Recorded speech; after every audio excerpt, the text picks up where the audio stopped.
And we are live, everybody. We are on air. Look at this. We are on air. I'm going to try from now on to get my energy up at the beginning of the episode so that you're excited to stay, as long as I'm on air. Look, it's already working. We're on air at the end of American Empire. We're on air, everybody. I am an official representative. Well, hang on. I got to put my NPR voice on. Welcome, ladies and gentlemen, to another night of white dudes for Kamala Harris. I fed all of my cats. I've put the dogs to bed. I, of course, have 0 children. But it's okay. Because I do have Kamala Harris. And she's all I need. She's all I need. She's all I need. You can sing with me if you feel so moved. She's all I need to feel less guilty for being white. I'm so sorry. I'm so sorry I was born white. Is there anything I can do to make myself a little less white? Maybe I could talk to my dad, who has a lot of background noise in his microphone. Hello, Dad. Did you like that?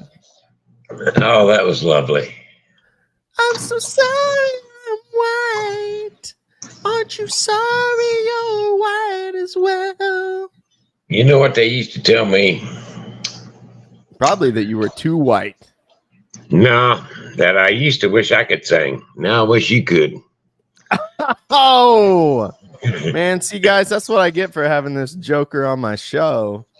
Yeah. Right out the bat with an insult this week, Dad. Well, you know.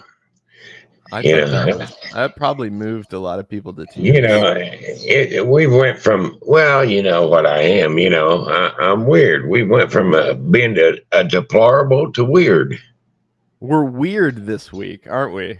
Aren't we weird? Yeah, that's what they're saying, that we're weird. People want to write up weird. Let's try to pull that up and play for everybody how weird we are. Yeah, you know, if you're going to pander to the other side for votes, the last thing you want to do is call them names and call them weird. That really doesn't make any sense. Yeah, I don't know. I mean, think about it. Luckily, there's nothing weird about transsexual women boxing in the Olympics and winning a gold medal. There's nothing weird about that, and I would never suggest that there is, because that would probably get me in trouble on here. So nothing is more normal than that. That is normal. Okay, don't get your purple hair. Don't get your purple hair in a twist. Yeah, my man bun underneath this trucker hat, everyone, is a very tight man bun. And I've tightened it so tight. It's so tight because that's what Kamala wants me to do. And it's so tight. Well, it's very tight. Okay. Let's just think about it. It's very tight. All right. Where is it at? I should have had that. You brought it up. We're going to find it. We're going to find it. Oh, did you watch that video I sent you? The one of the last one? Joe Brown? No, I Joe didn't. Brown. Oh, you got to watch that. He's a dandy anyway. You think it'd be good for the show? Should we pull it up and react to it here in a little bit? It's a dandy. Okay. And then I seen it. I guess that was only part of the interview, because there's another part. That sounds very interesting. I might have to watch it too. Okay. But yeah, he talks about her heritage, and he talks about her being a prosecutor. He said, he was a judge, in California.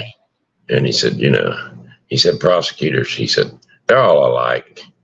He said, they're the most evil people in the world.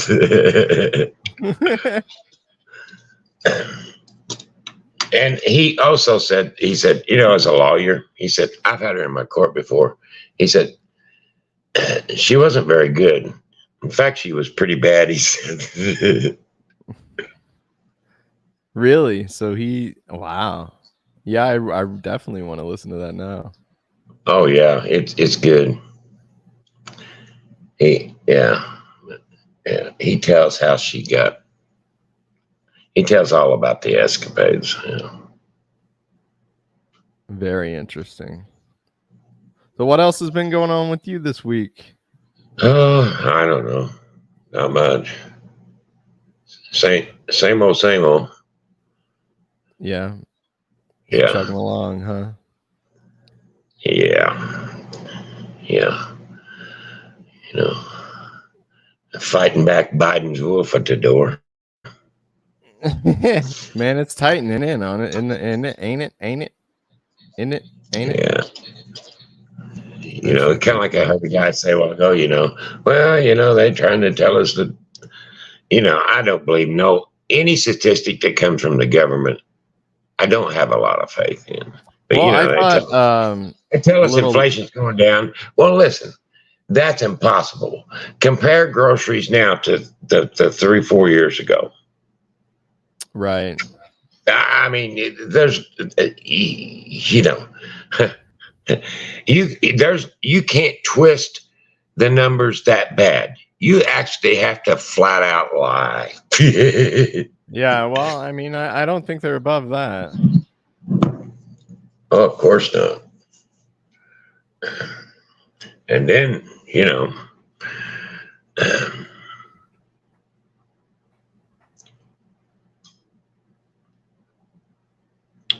I definitely don't think there's anything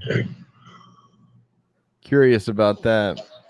I'm trying to find this weird clip, and it's difficult. I'm having trouble finding it. I wonder if they don't want me to find it.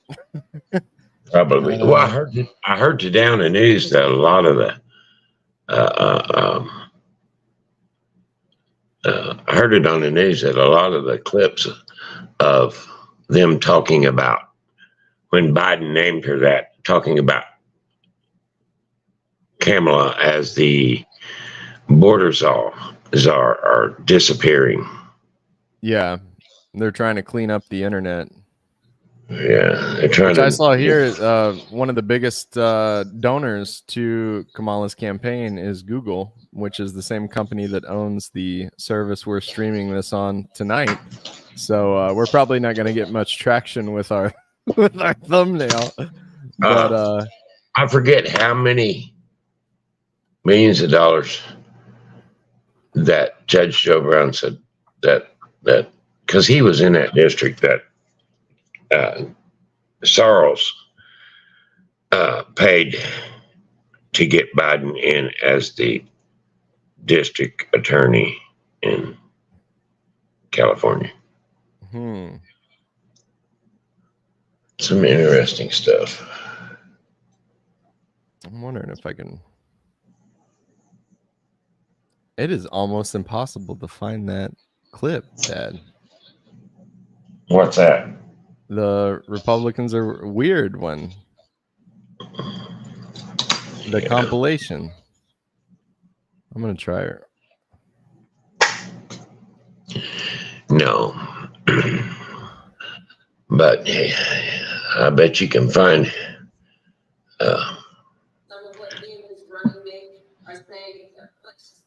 I bet you can find white suburban Karens for Harris. Here, I think I found it. All right, here we go. Let's do a tab. All right, here we go. Some of what he and his running mates Can you hear that? are saying. Yeah. These guys are just weird. That's who they are. As weird and creepy as JD Vance. Super weird idea from JD Vance. Yeah, it's not. I mean, it's quite weird. Just plain weird. Just plain weird. Just plain weird. That stuff is weird. They come across weird, and then they start being weird. Yeah, they're weird. Being a really weird. He's such a weirdo. Donald Trump and his weirdo running mate are weird. Deeply and profoundly weird. They are weird. Republicans just being weird. It's just weird. It's really weird. Republican weirdness goes even deeper. He said a lot of things that are weird, a weird style that he brings, weird policies. Let's start with the weird thing, because it is a thing. Just plain weird. What was weird was just talking about Diet Mountain Dew. Who drinks Diet Mountain Dew? Who ever drinks seen the Diet guy Mountain Dew? Dew? That seems very weird to me that, That's that an ridiculous. adult can go through 6.5 years of being in the public eye. If he has laughed, it's at someone, not with someone. That is weird behavior. Weird and cultish. These are weird people on the other side. He kind of doubled down on his weird ideas. I think weird is probably generous. Simply weird. These guys are just plain weird. Vance as weird. You know, as the campaign said, weird. It really is just plain weird. JD Vance, plain weird. I mean, I don't know how else you could read it. Weird. It is kind of weird. We're not afraid of weird people. The other side, they're just weird. Why are you being so weird? He's done something more extreme, Well, more we're weird. certainly No matter not what kind of weird into stuff that. they keep saying. Trump and Vance are just weird.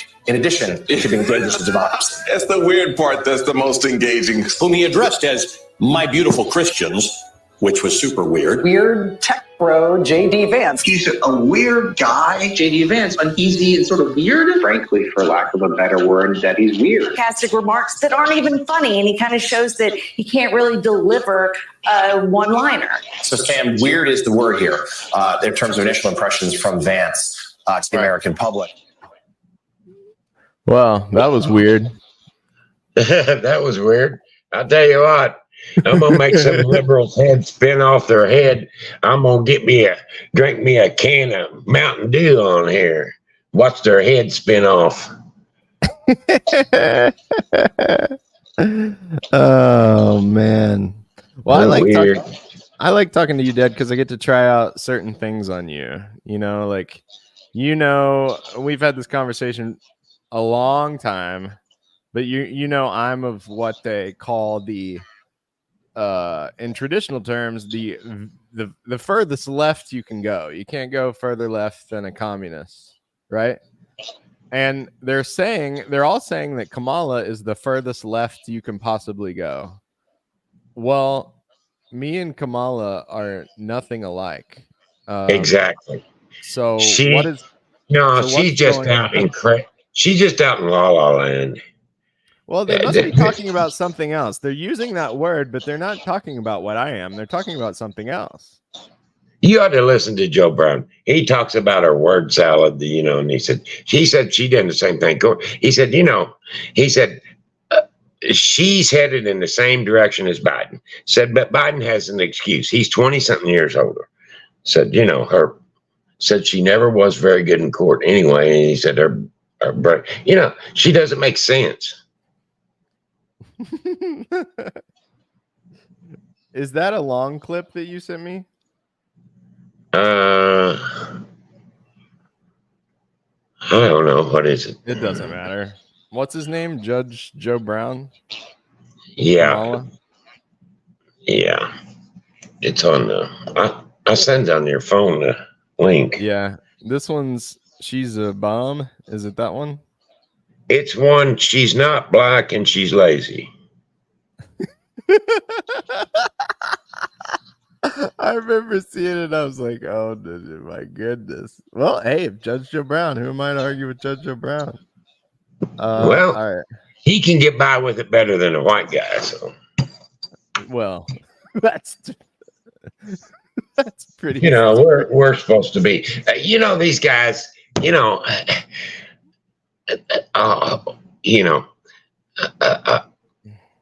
It's because I heard them talking on the news today. Now, this is crazy. They said that's not really what we want, but said, to balance it out, because we haven't come that far yet, to balance it out.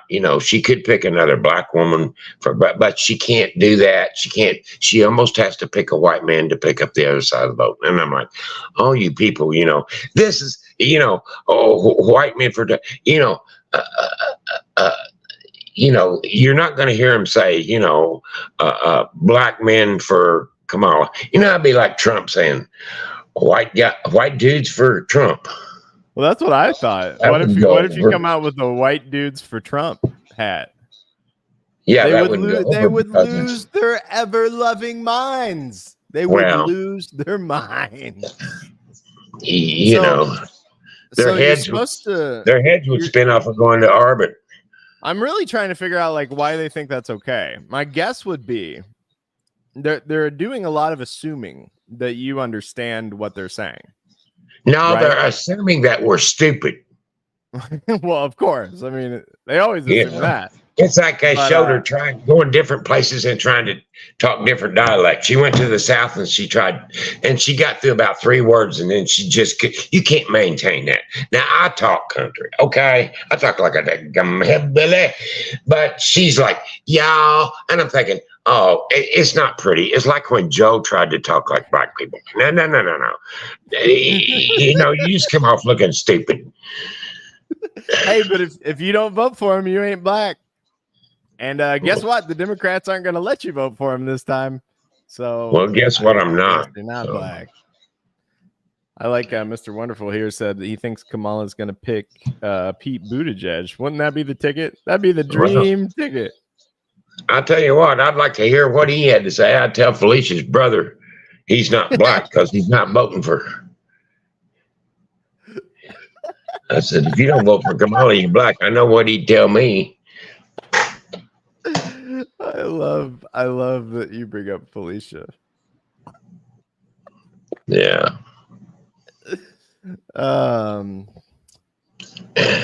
You want to tell the audience who Felicia is, Dad?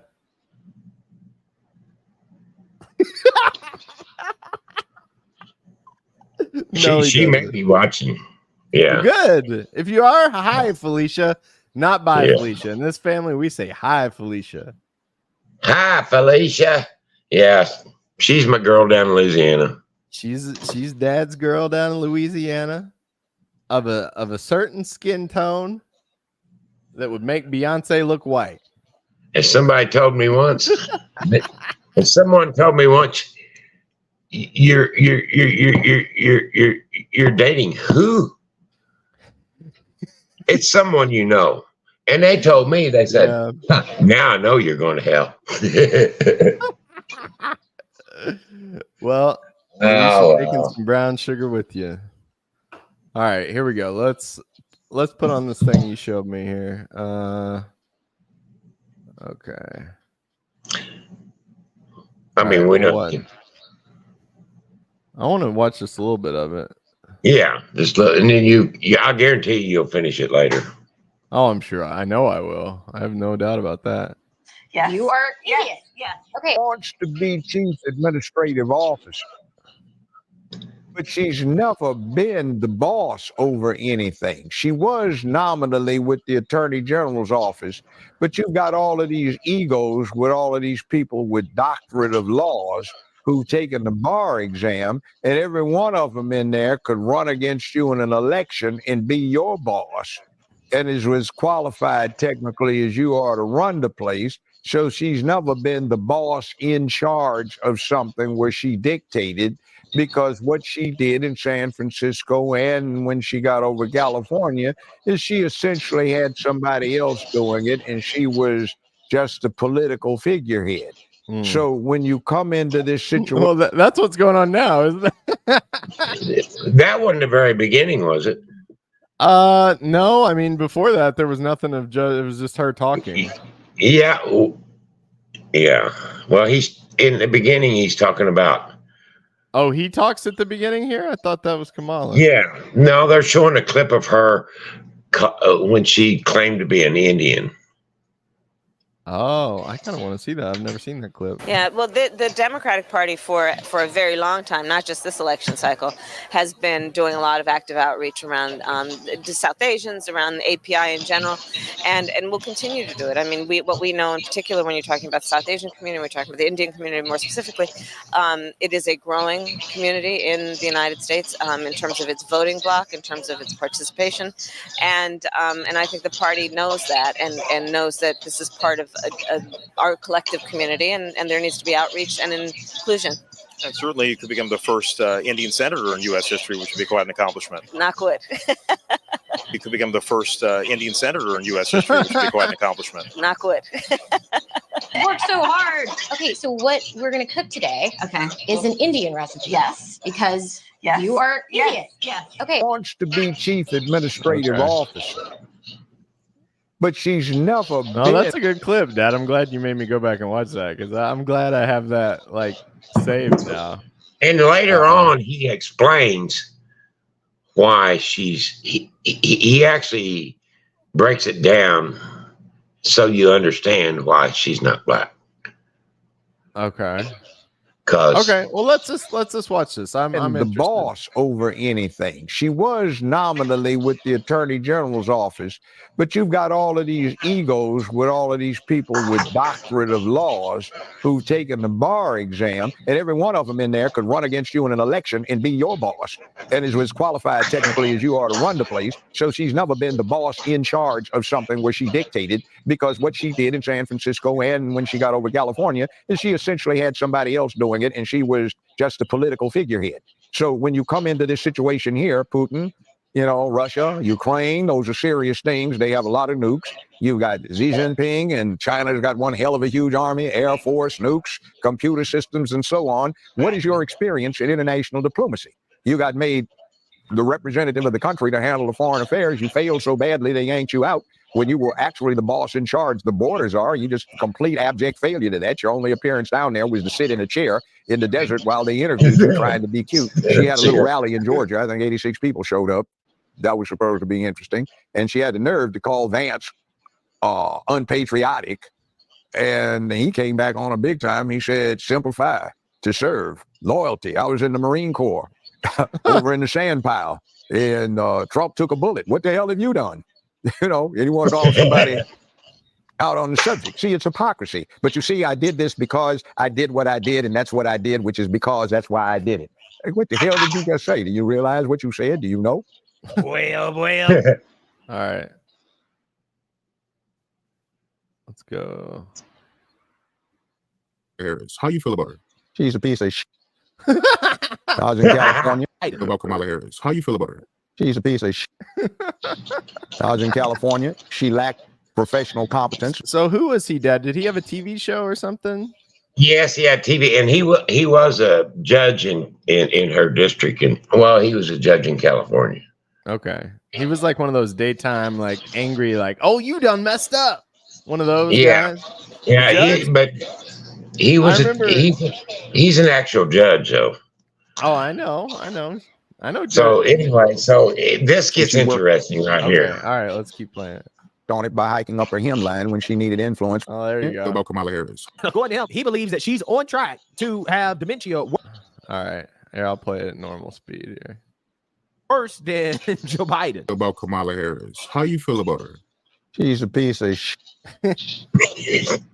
I was in California. She lacked professional competence, and she worked on it by hiking up her hemline when she needed influence rather than researching. Oh, I was out in California for 15 years doing my show when she was at her peak, and she had a reputation amongst the trial lawyers of being lazy. She just hike her skirt up and try to flirt, and she wasn't that good in the courtroom, if not pretty bad in the courtroom.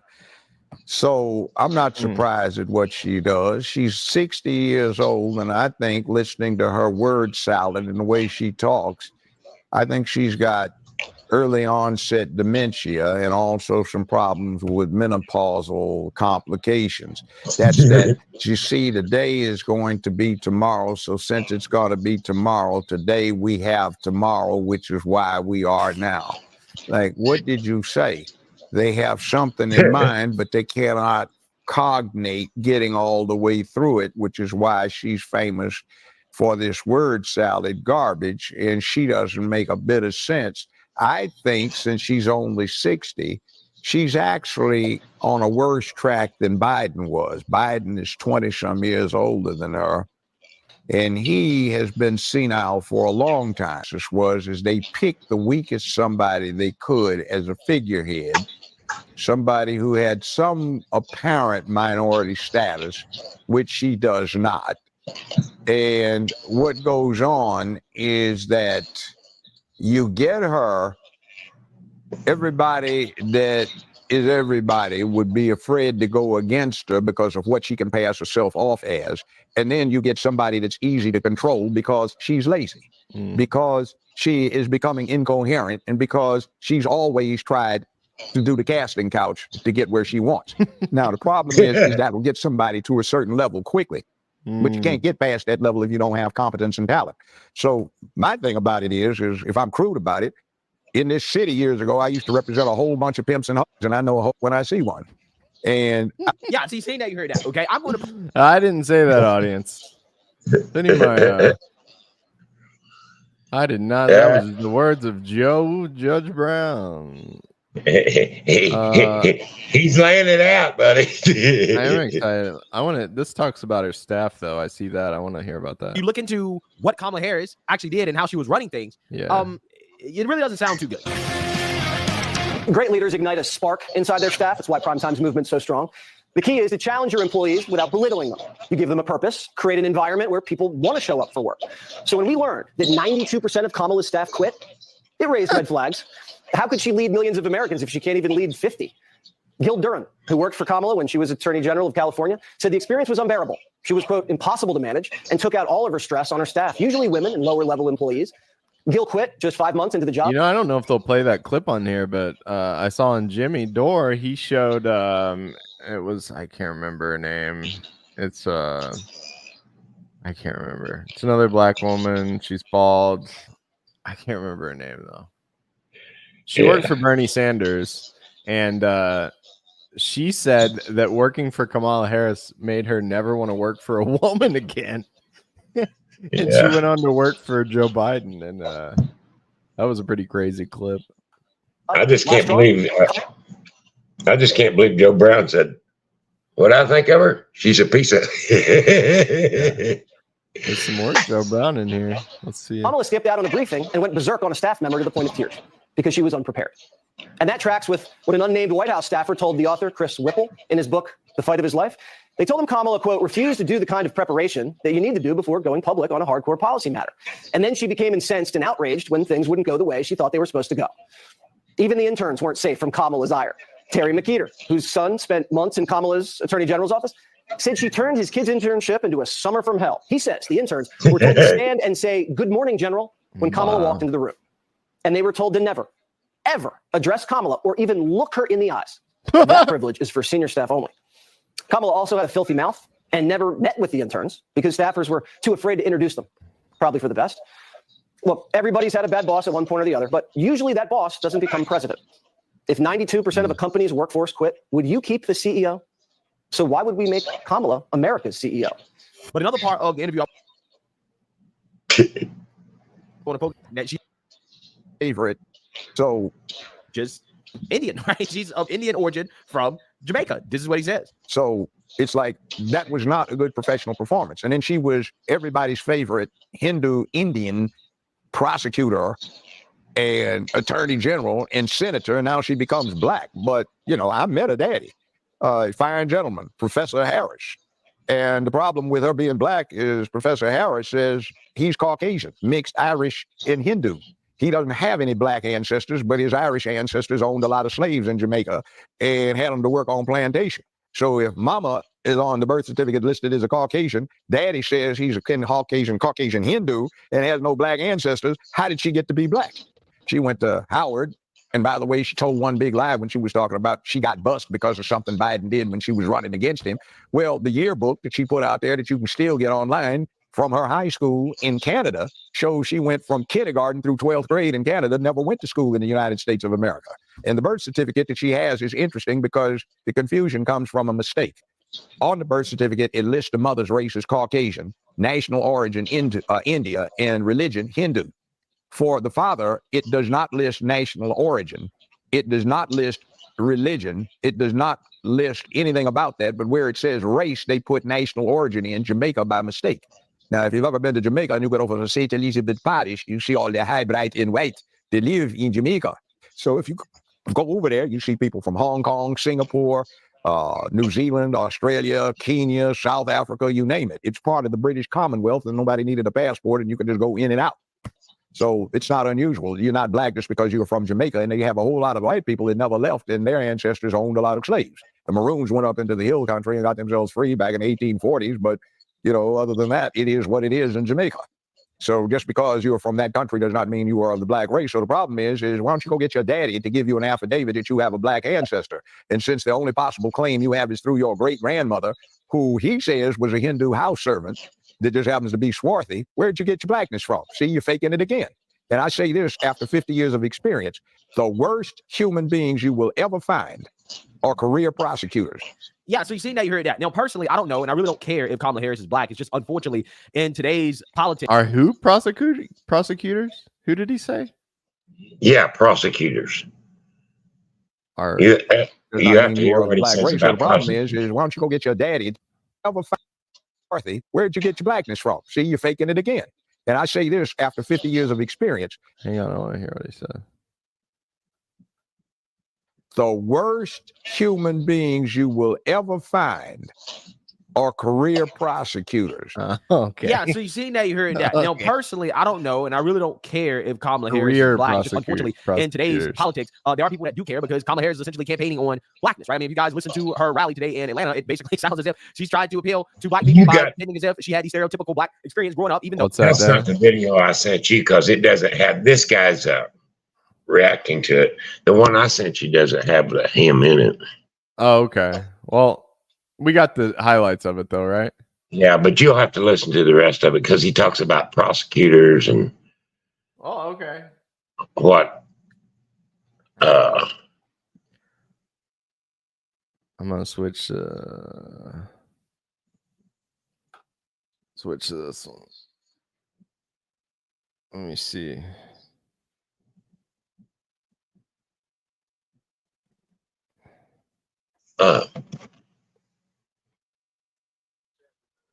Oh yeah, you sent me the actual one.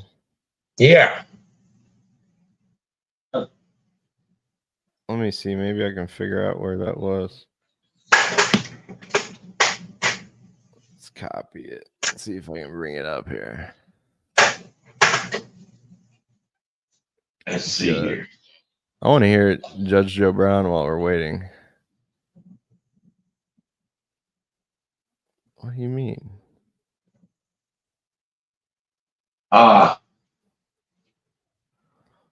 It's on a channel. It's on a channel called The Art of Dialogue. I got it. I found it. But I appreciate that. I can just type it in that way. The Art of Dialogue. Judge Joe Brown. Because it's just his interview straight through with that. And because I've noticed since it come out that a whole bunch of people are reacting to it. Mm-hmm. I think this is it. Let's try to find where we were at. You didn't do your job. So you're talking now about you want to legitimize 20 minutes. It's like I used to on the bench. It's like, excuse me, can you approach? So it's not unusual. You're not black just because you're from Jamaica, and you have a whole lot of white people that never left, and their ancestors owned a lot of slaves. The Maroons went up into the hill country and got themselves free back in the 1840s, but, other than that, it is what it is in Jamaica. So just because you're from that country does not mean you are of the black race. So the problem is why don't you go get your daddy to give you an affidavit that you have a black ancestor? And since the only possible claim you have is through your great-grandmother, who he says was a Hindu house servant that just happens to be swarthy, where'd you get your blackness from? See, you're faking it again. And I say this after 50 years of experience, the worst human beings you will ever find are career prosecutors. Something slimy about them. They are so turned off by humanity and everything else. They don't care. They're trying to win the game. It is just play to them. They don't give a damn about the people they represent. They just want to win. So they lie, cheat, steal to win the game. And that brings up the other thing, where the Supreme Court of California ordered her to produce the evidence that was exculpating to somebody sitting up on death row that she had hit They did that over and over and over again with her hiding this evidence. Now, there are exceptions to this rule with career prosecutors, but if you ever want to sleazy somebody, find yourself a career prosecutor who's never done anything else but that until they have moved up. Now, there have been people like Thomas Dewey, who was a career prosecutor. He got Lucky Luciano, the gangster that set up the mob as a syndicate, a business. You got him and became governor of New York and then an unsuccessful candidate for president twice. You have people like that, and you got Kamala, who was a career prosecutor. And that's essentially all she's done outside of moving directly over into politics. They tend to be crooks. They're not good people. It's like I used to, on the bench, it's like, excuse me, can you approach both of you? Do you have any character? Do you realize what you just did? Well, I mean, no, we can't have that. That is not going to be allowed up in here. You do it again, and the court's going to see to it that you get a 10-day paid vacation courtesy of the sheriff. No. See, and that's what I'm looking at.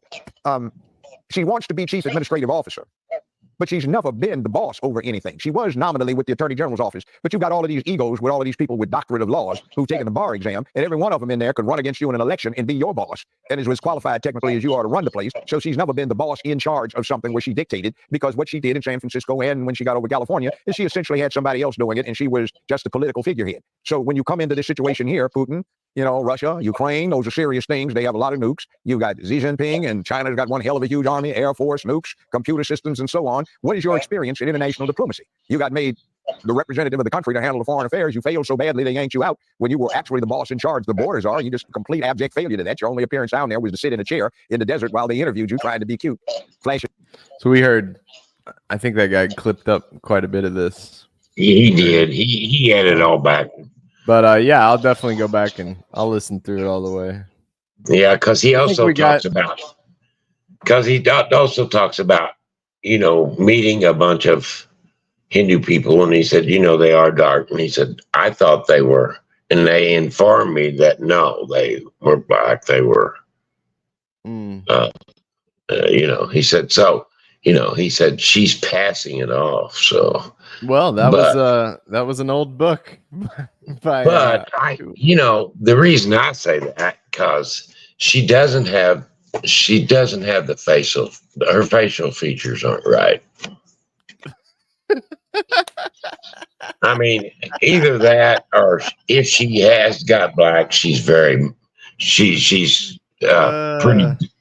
deluded. Yeah. Okay, so that's what I'm saying. But see, she went to college, she went to law school, something. She really can't identify. She really can't identify because she's never lived there. She really can't identify with.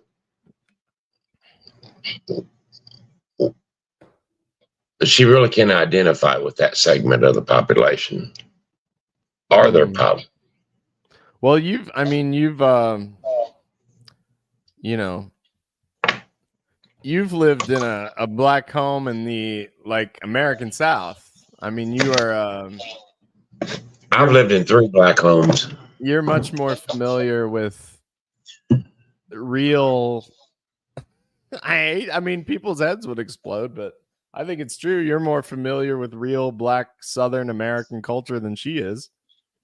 Well, yeah, you know, I know about chitlins and greens and oxtail and all that kind of nonsense. Yeah. Well, but you know, like today, now that's what I said when people call me racist. We might as well just get it out there, you know. You know, I got a 4-year-old that tells me every morning over the phone, Gary, I love you, you know. And so, and then there's a 13-year-old in Oklahoma, and she calls me Papa. So, you know, so. Well, this is a great lead in. I mean, we have to worry about those people. Let them think whatever they want. We know what we are. Oh, we're weird. We're weird, absolutely. Proud to be weird. Yeah, so I, you know, so you know, if you want to play that game, see, it really doesn't matter when they go to name calling, but it really doesn't matter because what you call me or your opinion of me does not determine who I am. Mm-hmm. Absolutely. This and after this, you've got to be pretty strong to go there anyway, in spite of what some people think, you know. Right. I mean, it's the you know, that George Orwell quote. He said, No, so not so much in the city, but in certain sections of the country, you'll get a lot of looks for that. Oh, there's a George Orwell quote. What do you say? What do you say? In times of universal deceit, telling the truth is a revolutionary act. So if you're going to, speak your mind and speak your truth, people are going to hate it, especially today. So, I did want to see here. I just want to. Does this work? No, that doesn't work. It's not letting me. We should have had Captain Davy on here. I invited him on. I sent him the link, but I mean that's a hard one. Hard one to get Davy on. I don't think Davy's going to get too deep into politics. No, he wouldn't. And that's very weird. What's weird? It was like blocking my ability to go on YouTube. Well, that's because you're weird. It might be. You said it's very weird. I'm trying to refresh myself on Judge Joe Brown here. Here's the man we just saw. They let him on PBS. Wow. They wasn't after that interview. You know, when you come from a place like I came from, you can either become part of the problem or you can become part of the solution. I've defended people as a defense lawyer. I've locked people up as a judge. I'm still a judge. And one of the rewards is saying that you actually changed somebody. It's about being real. It's about taking care of your own business. Real cases, a passion for justice. Judge Joe Brown. So, Joe Brown. You never, yeah. Judge Joe Grady, I think his name was, from GTA. So, oh shoot. Just or unjust? Did you ever hear that satire, Dad? WKTT, because the battle for America begins here. WKTT 1066, we know the truth. Justice is a game, just like the game of chicken. You've got to go full steam ahead and hope the other person runs out of energy or money first. It takes money to play the game right and get out on top. In this court, it's a world where good deeds go undone. Morality is severely punished, and random luck can destroy your life. I'm Judge Grady, and this is Just or Unjust. I love Judge Joe Grady. In this court, I'm Judge Grady, and this is Just or Unjust. The scripted drama of a court show. But I'm the mother of his son. That doesn't mean he can't get some on the side. The injustice of an American courtroom. Somebody give me head and I'll wait. Oh my God. Yeah. That was totally inappropriate, everybody. But hey, yeah. a great video game, Grand Theft Auto. Oh yeah. So their satire judge show is hilarious. If you want to hear a great satire of a judge show, you know your thing. You know what I mean. No, I didn't. Discuss his decision. You know this. The man. You know who's made the most money throughout history? The man. Yeah, it's one of my favorite satires. Judge Joe Grady. So your theme here, we're running rabbit. So your theme here. Matter. Imagine if if it was white dudes for Trump. You know this white dude. You know what first came to my mind? What's that? When I seen that, well, it is so bad, Mr. Wonderful. It's so bad. What's it made that? me laugh so hard, that satire of that judge show. It was awful. But it made me laugh, and I'll be honest, it is hilarious. That man, Judge Joe Grady for president. There you go. Is that what he's talking about? Judge Joe Grady. He means Judge Joe Brown, I think, but anyway, I wanted to show you this. We need to listen to this lady after we did all those horrible things we just did. She'll help set us straight here. And I'm probably going to steal numerous clips from this podcast, America This Week, with Matt Taibbi, and I believe this is Roger Kern is his name. They're just digging up the best clips on the internet. So sorry guys, but I appreciate it, and I want my dad to react to this. So this was a phone call Dad called "White Women for Harris" was the name of this phone call, and this lady stole the show, so I want you to hear this here. Okay, 1, 2, 3. Known as Mrs. Frazzle, to her combined audience of over 1.5 million followers, is here to help gentle parent us through this election. Thank you. Hi, everybody. I am so honored to speak today. I am shaking to just be among such incredible company. We are here because, as if you were here earlier, you've heard BIPOC women have tapped us in as white women to step up, listen, and get involved this election season. This is a really important time, and we all need to use our voices and influence for the greater good. No matter who you are all influencers in some way. So tonight, I'm going to share some do's and don'ts for getting involved in politics online and navigating the toxicity that comes with it. And spoiler alert, as much as the toxicity can come from the outside, it can come from us too. So first, don't isolate yourself. We can do our best work when we're in community together like we are tonight, because the toxic feels smaller when we support each other. But don't make it about yourself. As white women, we need to use our privilege to make positive changes.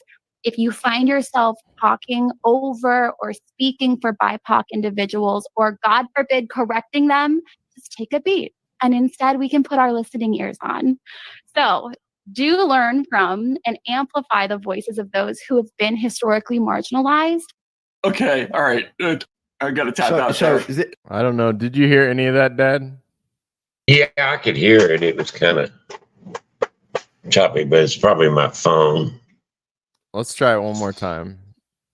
It gets better every time you listen to it. It's like a great album. Speech that are one thing, and then turning them into other parts of speech. So the new jargon, there's a mania for taking nouns and making them into verbs. Like, let's we have to privilege this. You're privileging that, right? Right. And then taking adjectives and turning them into nouns. Like, let's reduce the toxic. Use the forms of the words that they're designed for. I don't like, what is that? It's like this weird Baroque showiness. Like, I think we're both writers, and we were both taught that you want to detract attention I went past from your use of A combined audience of over 1.5 million. Talking about a sort of parental. Do you have something on in the background, Dad, or is that just your phone? No, it's just my phone. Oh, okay. Version of politics in which white women need to open their listening ears. Ariel Kodar, affectionately known as Mrs. Frazzle, to her combined audience of over 1.5 million followers, is here to help gentle parent us through this election. Thank you. Hi, everybody. I am so honored to speak today. I'm shaking to just be among such incredible company. We are here because, as if you were here earlier, you've heard BIPOC women have tapped us in as white women to step up, listen, and get involved this election season. This is a really important time, and we all need to use our voices and influence for the greater good. No matter who you are all influencers in some way. So tonight, I'm going to share some do's and don'ts for getting involved in politics online and navigating the toxicity that comes with it. And spoiler alert, as much as the toxicity can come from the outside, it can come from us too. So first, don't isolate yourself. We can do our best work when we're in community together like we are tonight, because the toxic feels smaller when we support each other. But don't make it about yourself. As white women, we need to use our privilege to make positive changes. If you find yourself talking over or speaking for BIPOC individuals, or God forbid, correcting them, just take a beat. And instead, we can put our listening ears on. So do learn from and amplify the voices of those who have been historically marginalized. Okay, all right. Enough already. What do you Stop think it, of that? lady. Get some help. Some therapy, take a pill, something. Lord. Oh, I'm on here. Oh, I'm so nervous. Oh, yeah. And you probably say you're strong in it. No, you're weak and dependent. It's what you are. Oh, my God.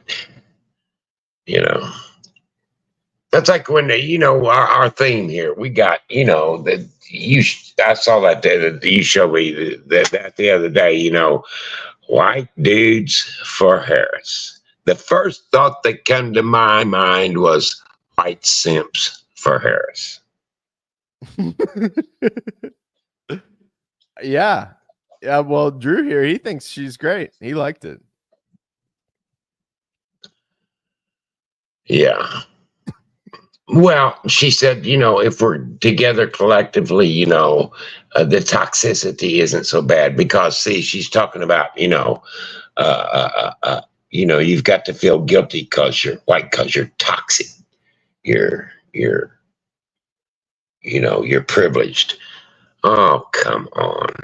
Yeah, but Dad, when we come together, we reduce the toxicity. That's what she said. Yeah, that's what she's saying. But when me and you come together, Dad, we reduce the toxicity. Do you know what a BIPOC individual is? What is it? I don't know. I have no idea. Well, they coming up with all kinds of words, That's like, how many are they going to add?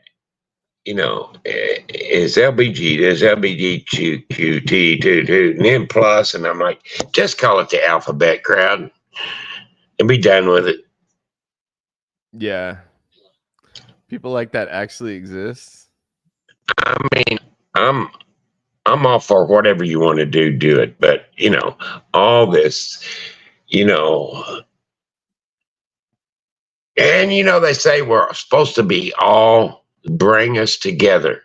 Well, how can you bring us together when you keep separating us in groups? Yeah. And everybody's got to have a group and everybody's got to have a name. And please get some help. That's what I was trying to get at with the thumbnail on this video. And I was like, white dudes for Harris. You just know, like, you can't, it's like you can't even ironically do this, guys. You can't have a white history month. You wouldn't let us have a white history month. You're gonna do white dudes for Harris, and it's not like I want a white history. I'm just saying you can't have this both ways. If one's bad, the other one's bad. No principles. They cry racist, but they're doing the very same thing. It's like it's just so crazy. She's like a Brady Bunch personality. Well, here's the other thing, if they don't want us in divided, then why do you keep separating us into groups, They obviously want us divided. I mean, oh, sure they do, because we're easier to control and it takes our mind off of what they're doing. I like that Drew said he liked her because I had Drew my first year of class, and Drew is the last person ever to listen to a woman like that. But he's being satirical there. We have a clip in here as well of some of the white dudes. See, I ain't putting them down. I'm just saying, it's just.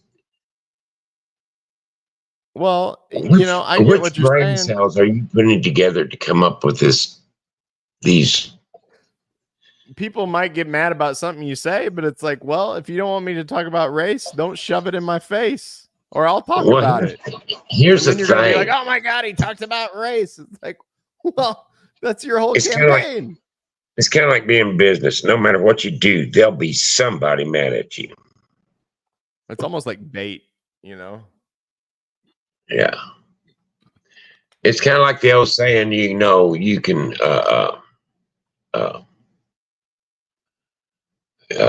how's it go?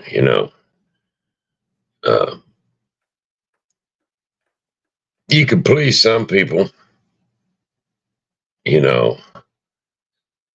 some of the time, I forget how it goes, but you can't please everybody all the time. Yeah, the Abraham Lincoln quote. Yeah, I mean it's absolutely. Nope, you're gonna make somebody mad, but somebody else will like you. That's how it works. If you're on the right, there'll be somebody mad. If you're on the left, be somebody mad, and if you're in the middle, there'll be somebody mad. So it doesn't really matter. They say that in teaching, you can the worst teacher in the world is somebody's favorite teacher. Exactly. So you just keep plugging along. But here, I got a clip here of I want to put on the white dudes here. Let's listen to a little of that. I watched this. Can we just roll the very beginning of this tape? Because I burst out laughing in the first second of this thing.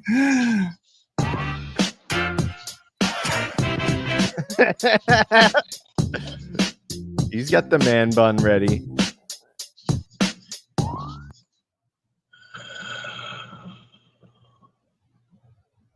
Okay, so then there's this awkward. They can hear you now, guys. So sorry about that.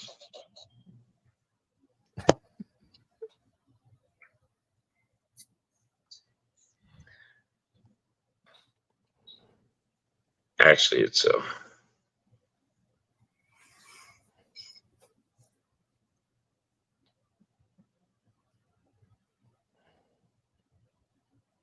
one. Hello, welcome everybody. You are on the White Dudes for Harris Zoom call that we've been pushing out. I want to start by saying, just thank you so much for being here. Before we launch into everything, I've got a couple of quick housekeeping things for folks. Okay, so then he thanks some folks, and then introduces himself. He says some funny things, like we can talk about the reaction just to the. I don't want to pick on the way the guy looks. I wish I could do a top knot, right? But so I don't want to pick on that. But very quickly he goes into what he calls the elephant in the room.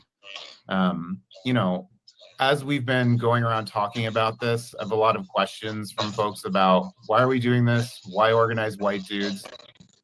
And I'll start by really addressing the elephant in the room, which is a lot of people feel and felt uncomfortable about the call. And I think that's understandably so. Throughout American history, when white men have organized, it was often with pointy hats on. And so I think that discomfort, I think the skepticism. Did you hear that, Dad? Yeah. When they always got to go back to that. They got to go back to one or two things. The guys with the pointy hats or the guys with the swastikas. They got to go one way or the other, always. I cracked up laughing. I didn't see that coming. It's like so comically woke. I started jumping up and down like a little schoolgirl because I was like, oh my God, this Kamala campaign is amazing. I'm loving it for all the wrong reasons. I'm like, they're going to go ultra woke. It's going to be the ultra woke campaign. It's going to be wokeness breaking not the sound barrier, but the satire barrier. I shouldn't say it, but I wonder. Interdimensionally woke. I don't know. I shouldn't even say it, but I wonder when the last time some of these dudes even had a date. God, help me. I love that you're worried about saying that, but you were so confident with the facial features. I love you, Dad. We got to keep this going. This is fantastic. Well, the longer you have me on here, the more haters there are going to become. And the more fans. And the more fans. We don't want those people. Well, they'll just watch for the hate. Let's watch this old fool, see what this fool says next. That's what I want. He's a misogynist. He's a racist. And then it's like, oh, come on, people. Right. Yeah. Even though, like you said, you've got Call me a racist. How many people like me, okay, who look like me, well, I hope they don't look like me, but I'm just saying, have not only, because a lot of people make the excuse, well, oh, I know what you're talking about. I have a black friend. Oh, shut up. I've been to Christmas. I've been to Thanksgiving dinners. I've been to cookout, the whole 9 yards. And you got a little girl that calls you and tells you she loves you. And what'd she call you? I got 3 little girls that tell me that. Mm-hmm. And one, what is she? One young lady with 28 years old that,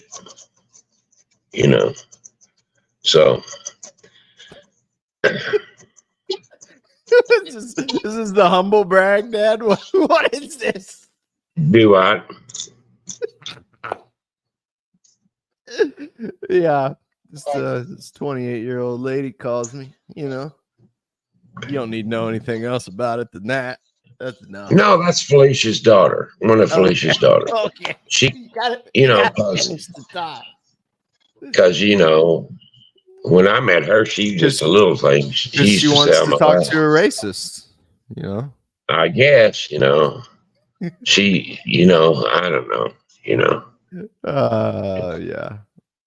Here, let's go back to White Dudes for Harris. We gotta finish this here. This guy. Because it was funny when I went to her high school graduation, there was people asking her, "Oh, we didn't know that was your dad." That's awesome. That's awesome. Yeah. Imago says White Dudes for Harris is real. The cringiness. Yeah, it is real, brother. Here, let's keep going. Misunderstandable. The reason that we are doing this is because we just, the left that has been seeding white men to the MAGA right for way, way too long. Trump won over 60% of white men in both 2016 and 2020. And that's going to stop tonight because we know that the silent majority of white men aren't actually MAGA supporters. Okay. There's a lot to get to just with that. The silent majority of white men. Here, let's go. Let's fast forward to another clip here. I don't even know if I've seen this clip. Maybe I have. In the traditional, WASP, Anglo-Saxon style, and guiltiest. So if you're super white and super guilty, you're at the top. If you're like me, you're medium white and not that guilty because, frankly, guilt is not a appeal that works on me in general in life or in politics, then you're probably going to get circled and beaten up the same way I was in high school for not being tall enough for sport, and so on. So I don't know that I want to be reverse bullied and get in groups like this. Right. Well, speaking of that, one of the speakers referenced that overtly. It's Bradley Whitford. For our next guest, we have an incredible actor, somebody who understands what it means to be in the West Wing because he was actually in the West Wing. And whether or not they admit it, he's also a person who's inspired hundreds of folks to go into politics. I know that because personally, I'm not ashamed to say that I'm one of them. Of course, I'm talking about Bradley Whitford. From Handmaid's Trail and Transparent to Billy Madison, this guy only knows how to play iconic roles. But of course, to us, his most iconic role is his Emmy Award-winning role as Deputy Chief of Staff Josh Lyman in The West Wing. He's also distinguished himself as an incredible activist, sitting on the board of Let America Vote. He's also worked tirelessly on behalf of so many issues, especially environmental issues. It's my pleasure to introduce one of my favorite actors, Bradley Whitford. Thank you, Ross. What a variety of whiteness we have here. We got the dude, we got Pete. It's like a rainbow of beige. Yeah, I'm trying to. I guess I thank you for what you said about West Wing. I think yeah, we're really trying to stay out of The Handmaid's Tale.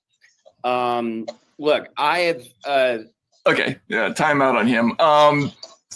but that's what we're trying to figure out with the pecking order. He's talking about, he's literally saying it, you know, it's what a variety of whiteness we have here. I mean, he's trying to be ironic, I think, but it's not. Right? Okay, so Matt. So did you know that Jeff Bridges was in that call, Dad? Yeah. I think there's one last clip of this from the stream. I want to see. Let's see. Oh man, I've been thinking about the unique, but probably to start is our host had a really interesting moment toward the beginning. Over the last few years, you know, I've been thinking a lot about men. I've been thinking about the unique challenges that many of them face. I've been thinking about how those challenges often turn into violent or destructive behavior, either towards themselves or other people. Okay, all right. Anyway, over the last few years, I've been thinking a lot about men. There's one last clip in here. Let's see. Everest was another one. It'll come to me, but you recognize the face. People are like, "Oh, you're a fatalist." I'm not. I believe it. Democracy's on the ballot, and this is as consequential of an election, I think, as we will likely see in our lifetime. So we got to do our part. For me, I'm not just doing this for myself. I'm doing this for the women in my life. I'm doing this for my mother, for my wife, for my daughter, for my sisters, and for all their daughters. Wow. These women, they need us right now. It is up to us. They're going to be there on the day. It's up to us to be there. And it's up to us to get other white dudes to be there. Because like everyone said earlier, it's the white dudes who let us down in 2016. It's the white dudes who typically let us down there. It's up to us, man. We got to get out there and we got to talk to our brothers and we got to get the message out. This is too important. So. All right. May I have another? You know. Okay, Dad, I have not seen the Jeff Bridges one. I don't know if I can handle it. I don't know if I want to expose myself to it. Should we watch it together? Will you hold my hand while I watch it? I think I have you muted. Hang on. Go ahead. I said, you know, I don't even care about seeing it. You know, like when I heard about it, I'm like, it's kind of disappointing to me because, you know. I know. I want to remember him the way I remember him. I like him as an actor. This is the trouble with a lot of people. You know, you're good at what you do. Just do like some entertainers or some. Just leave the politics out of it. For sure. You know, because you know, it's like bringing politics to a ball game. Okay, come on. You know, you're trying to get away for a little bit from everything, and you got to bring this in here. You know. So I mean, I gotta watch it. I mean, we've talked about it. We gotta right. watch it. So Jeff. If I look at the names here, it goes Jeff Bridges, and then he's followed by Pete Buttigieg. So here we go. Up next, we have another speaker, and when we found out that this next dude was joining, our organizing team collectively all kind of lost their mind. He's won or been nominated for Academy, Golden Globe, Screen Actors Guild, BAFTA, Emmy Awards. But even if he never won anything, you'd still be excited as hell because you know him, you love him. The dude in chief, Jeff Bridges.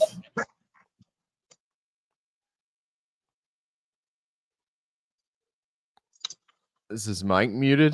That's awesome. Am I there? I can't hear myself, but that's okay. We can hear you. Oh yeah. Okay, great. Okay, good. So great to be here, Ross. I gotta laugh because I accepted the invitation. I was brought to the party not so much as being white, and I certainly am, but because I'm a dude. You know? So a friend sent me this email today with your hat on there. And I said, oh, I got to have one of those. I qualify, man. I'm white, I'm a dude, and I'm for Harris. So, wonderful to be here. And I dug what you said, Maurice. That's really, terrific. Oh, God, the help fact that me you're here, recover. you're a black Don't man die here on with stream, us Dak. white guys. I had no idea that this whole thing that we're up to was based on black women for Harris, right? And so it kind of morphed into white men, white dudes for Harris. And I'm excited, man. I think, the fact that Joe has passed the baton so beautifully, and Kamala is just so certainly our girl. I can see her being president. I'm so excited. A woman president, man. How exciting. And her championing of women's rights. I'm for that. And for all her stance on the environment. And you know what, Dad? I think I can still like Jeff Bridges after this because I see it as satire. I see what he's saying as like he's saying it as the character of the dude, and I feel like the character, the dude, would probably be for him. Right. It would be hilarious. I seen it. I seen a thing today where they was talking to there was 5 black men, and they said, how many of you know someone in your community that is voting for Trump? And they all raised their hands. And they said, how many do you know in your community who, since Harris has come out, are going to change their vote? And every one of them said, none. Oh, man. Yeah. But yeah, he's kind of acting like the dude there. Yeah, he is. I thought of that straight away. Yeah. Okay. It doesn't make any difference one way or the other. He's still a good actor. Let's let him finish it out. I want to see this. Well, real quick, I want to see who all was on here. We got never heard of this person, Mars Missile, Jeff Bridges, former mayor Pete Buttigieg, former mayor. Not present transportation secretary. It's former mayor. Yeah. What? He couldn't even fix the potholes in his town. Josh Groban, Governor Roy Cooper, Bradley Whitford, Mitch Landrieu, Jimmy Williams Jr., Governor J.B. Pritzker, Josh Gad, Governor Tim Waltz, Paul Scheer, Senator Gary Peters, Sean Austin, Rep. Adam Schiff, Joseph Gordon-Levitt, George Gohl, Rep. Steny Hoyer, Mark Hamill, Scott Galloway. Mark Hamill. Oh my God! Is that Luke Skywalker? No, Steny. However you say it. I thought Scott Galloway. Dude, who am I confused? Who is Scott Galloway? I've heard this it. guy. Oh my God, this guy. I've seen him in like. I remember he did it. He's like the U.S. economy is looking very well because GLP-1 prescriptions. I think everyone in America is going to be on them here soon. I think obesity is just an evolutionary flaw in the human genome, and there's much money to be made. And I was like, what in the world kind of worldview is this? Anyway, let's let I want to. Okay, so that's that guy. What did you just say? I'm not sure he knows what he just said.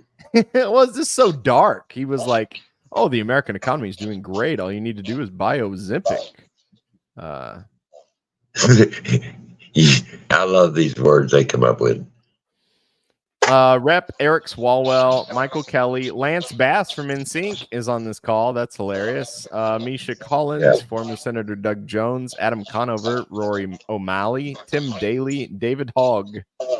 David Hogg is the kid always yelling about school pew-pews. Ben Wickler, Eric Haney, wrap up and thanks. All right. Eric Haney. I don't know. I him. wonder You know if he's him? I wonder if he's any kin to Haney off of Green Acres. Probably his illegitimate son. I guess Haney? he would be legitimate son if his name's Haney, I guess. No, that was a character. I got you. All right, let's let the dude finish here. The dude abide. And taking care of our children. You know, all of her leadership on that is wonderful and something that I can get behind and support. And so thank you, Ross, and you guys who are responsible for kicking on this channel to give me a chance to express my support.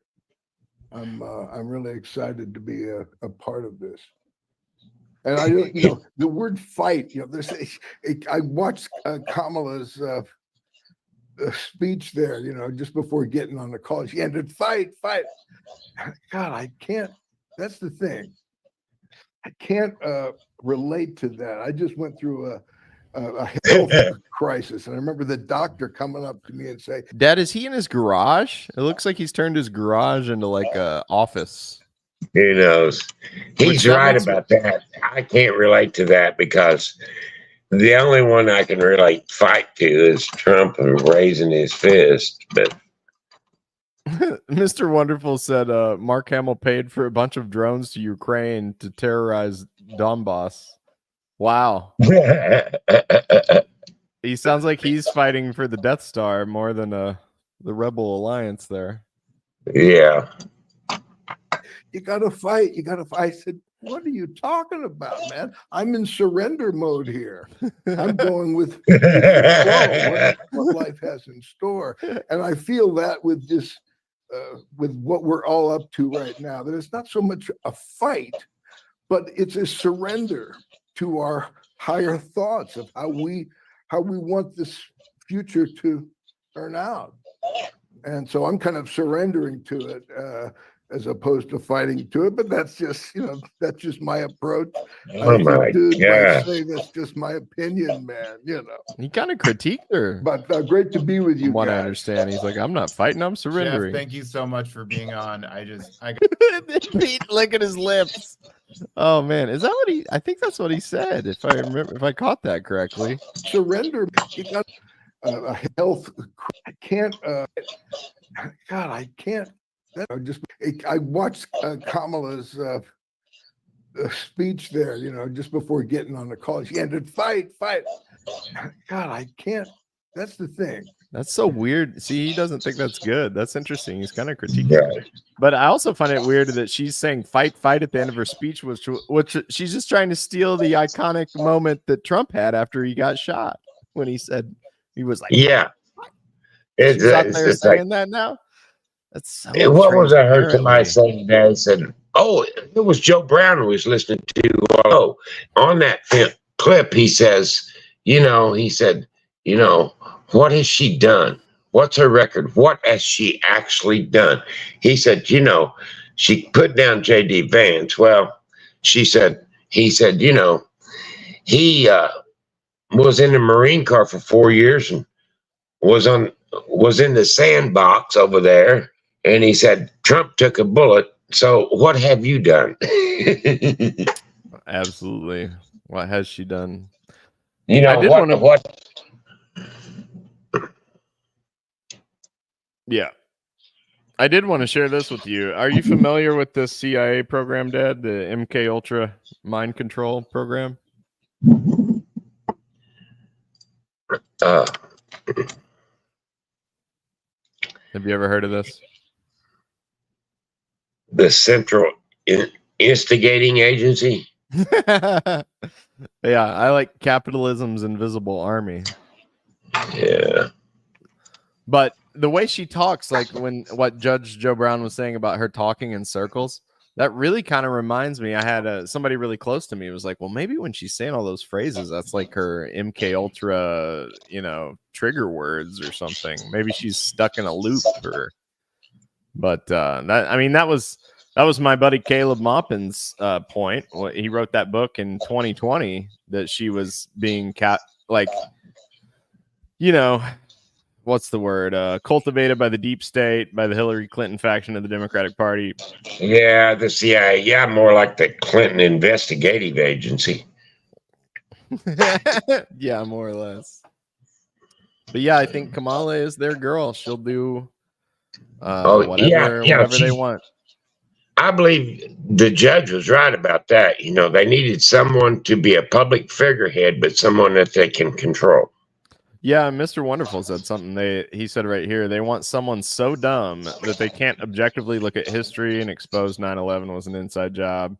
For most government agencies to money launder U.S. tax money into dark money, military, industrial complex ops. Yeah, they don't want someone smart enough to know what's going on. Yeah, Biden made a deal today to agree to lowering the sentence on the guy who was responsible for 9/11.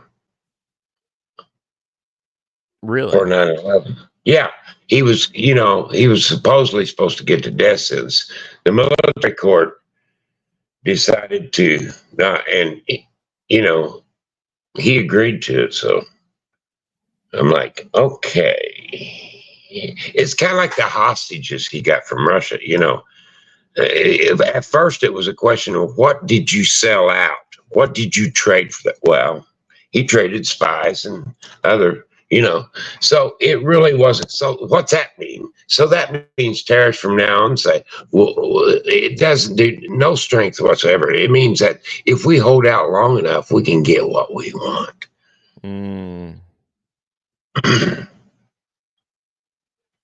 He's he has the attitude that if we're nice to these people, that they listen. You can't make deals. It's like making a deal with the devil. How's that going to work out? Well, I don't think they're very nice. I mean, even people that are like halfway politically involved more or less blame Biden for what happened to Trump a few weeks ago. And I don't know if you saw that Lieutenant Colonel. Until they're willing to open up and answer questions. And I'm never going to do that.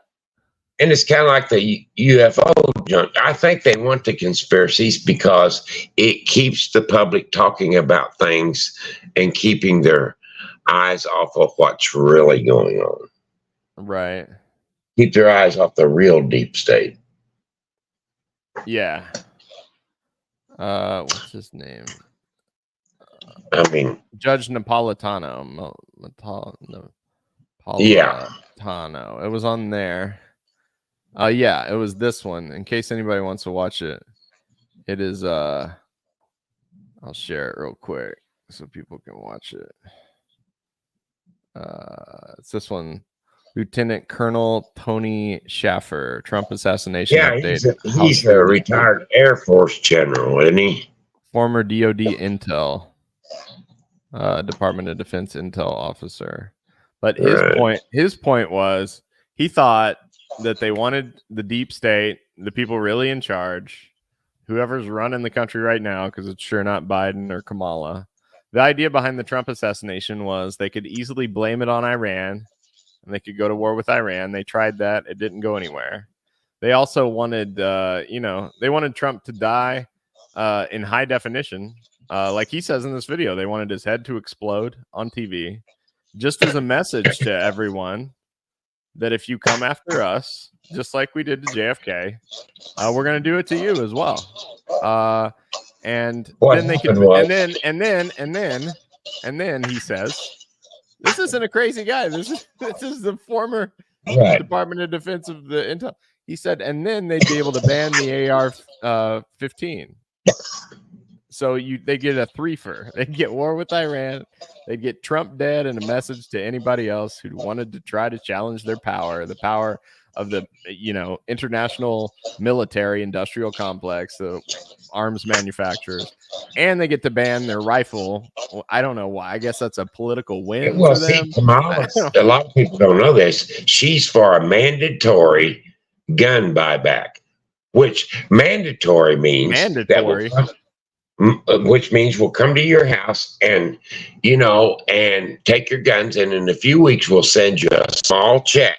Man, that's not gonna. And, It's not gonna happen in rural America. Yeah, okay. But the assassination attempt, whether they wanted it or not, but it's funny that Absolutely, because I do too, Mr. Wonderful. he turned his head at the right moment. It's funny because it failed, and therefore you notice as soon as it failed, that's when they got Biden out. Because they was hoping that they could get Biden to win if they could get rid of Trump. It didn't happen, so now we got to do something else. Right. I mean, that's a conspiracy theory, I know, but Lord, there's a lot of them out there floating around. But Absolutely, there are. It's funny the timing. It's just like these hostages. Okay, he said we've been working on this, getting these hostages home from Russia since day one. Well, if that's true, why did you wait 3 years to trade these hostages? Why did you wait just weeks before the election? It's a political move. Yeah, and I find it this thing with Iran, like I think it was Garland Nixon talking about that. Like, if they go to war with Iran, if Israel goes to war with Iran and they shut down the Strait of Hormuz, like right before the election, I don't know if you were alive in the 70s. Well, yeah, you were alive. You were alive in this. I know you were alive. That's so stupid. I know you were alive in the 70s, but I wanted to say, do you remember like when we had crap with Iran and gas going up? Do you remember that? Oh yeah. But today it was on the news today. At least it was on Sky News Australia. It is on the news today that today more ships. We're sending more warships to the Gulf because in preparation of Hamas's and Iran's response to Israel for taking out those leaders. Because they're thinking that there's going to be an attack, but it won't. But this time it'll be from multiple fronts at the same time. And so that's dragging us in because, last time. Well, Israel's trying to drag us in. Here a few weeks ago, when they had them 90-something missiles come, our warships helped take some of them out. So, so we're beefing up the presence. We're sending more ships. So, we could talk about that for hours. I would love to pick your brain on that sometime. But, I don't. It's just interesting to see, like, is the evangelical Christian support for Israel in the United States, is it completely unconditional? Is it really like Israel can do anything and evangelical Christians will still support them? It's not, you got to realize on October 7th, there was more people killed than in 9/11, and there was over 3,000 people killed on 9/11. So, well, that's the Israel side of it. I don't know. Well, let's not get into that tonight. I don't want to do that tonight. I mean, that's the one thing me and you don't agree on, and we'll do it. We'll do it another time. The way it's looking, eventually it'll be the only thing going on, and then me and you will have to talk about it. But I wanted to go. It don't bother me because it's none of this. To some people it does, but none of it surprises me. It's just it's eventually going to happen anyway. Well, yeah, I mean that's that view. Okay, we'll eventually talk about that sometime. I just don't I don't want to talk about it because I like to talk about things where I feel like I don't need to. So we can come to like an agreement on. Come in peace. I just don't know on that one if we're gonna make it there. Okay, so I used to listen to a podcast called Chapo Trap House, and they would do this. They'd read an article. But you're like R.D. Vance said. R.D. Vance said, because he used J.D. Vance. J.D. said he used to be against, and what changed his mind was he said, when you get the facts, opinions change. Yeah, I mean, I'm a disciple of Norman But Finkelstein. they thought he was a fine guy until he connected himself with. And he is a good guy. Yeah, I mean, He's there's things just I an don't old agree with country him boy. on, but so far I think he's one of the best they've brought out in a while. So, and he doesn't have much competition. So, all right, here there's a podcast I used to listen to called Chapo Trap House. I quit listening to them because they made a joke about them being an op for the CIA, and I thought about it, and I thought they were kind of hiding in plain sight. And the more I thought about it, the more I thought they probably were. Because Sometimes I think. Yeah, I actually heard that Colonel said on that video we just watched. He's like, all the people that were responsible for what happened to Trump a few weeks ago, he's like, they're all on film. They're standing right there. That's right in front of you. And I'm not going to say who it is because of my former clearances and whatnot. But it's right in front of you. And anyway, I think they were kind of that, like, because they'd get everybody involved in politics. They're pretty funny, and they'd get you watching and listening and kind of rooting for them. Yeah. And then they would never encourage you to do anything. It was just like a suck for your attention. And I was like, I feel like that's the point. That's why the government's not going to do anything. They do a lot of talking and pandering, but they're not really going to do too much about social media because they want the young people addicted to social media. They want you on there so they can keep track of you. There you go. Okay. Yeah, I mean, that's what they're doing right now. They're mining stuff. But let's go through this. We've got this is the article that came out the other day. The Telegraph. Kamala Harris. I think it's an honor and a privilege. I won't be satisfied till the FBI has at least 260 pages on me. There you go. You want a fingernail file. I was listening to that Rolling Stones song today. FBI got a file on me. 6 feet it's like high. he said. Gives me down. Well, I'm too low on the totem pole. They don't care about me. But the thing about it is, I heard them talking today. Somebody said, Trump. I think they are, Drew. If they're not, they might as well be. What's that? They are. What Drew say? He's disagreeing with me on Chapo. It's fine. Yeah. But yeah, they are. I think they live there together. But somebody said today. The thing with Chapo that I find really surprising, Drew, is that the thing that gives it away to me is the money. Like there was a time there where they were making, I think, $200,000 a month on Patreon for that podcast, and it was #1 everywhere. And that, if you listen to it from the beginning, the trajectory of that doesn't make sense. That was pushed way too hard for what it is, but we can agree to disagree on that. That's fine. What were you saying, Dad? I cut you off.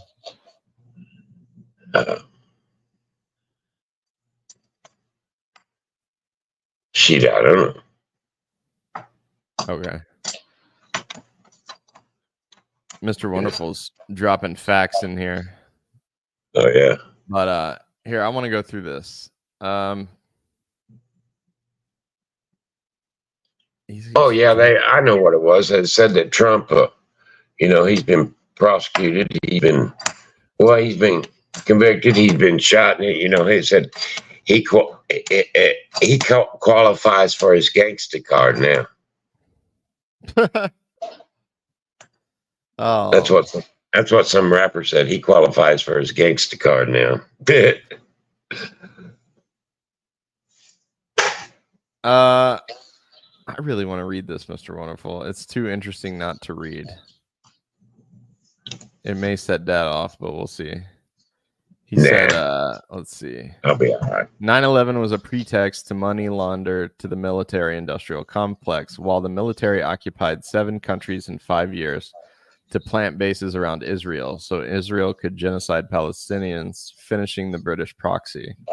10 days after 9/11, General Wesley Clark said in a Democracy Now! Interview that on September 20th, the U.S. was to illegally take out 7 countries in 5 years: Syria, Lebanon, Iraq, Exactly. Libya, Sudan, and Iran.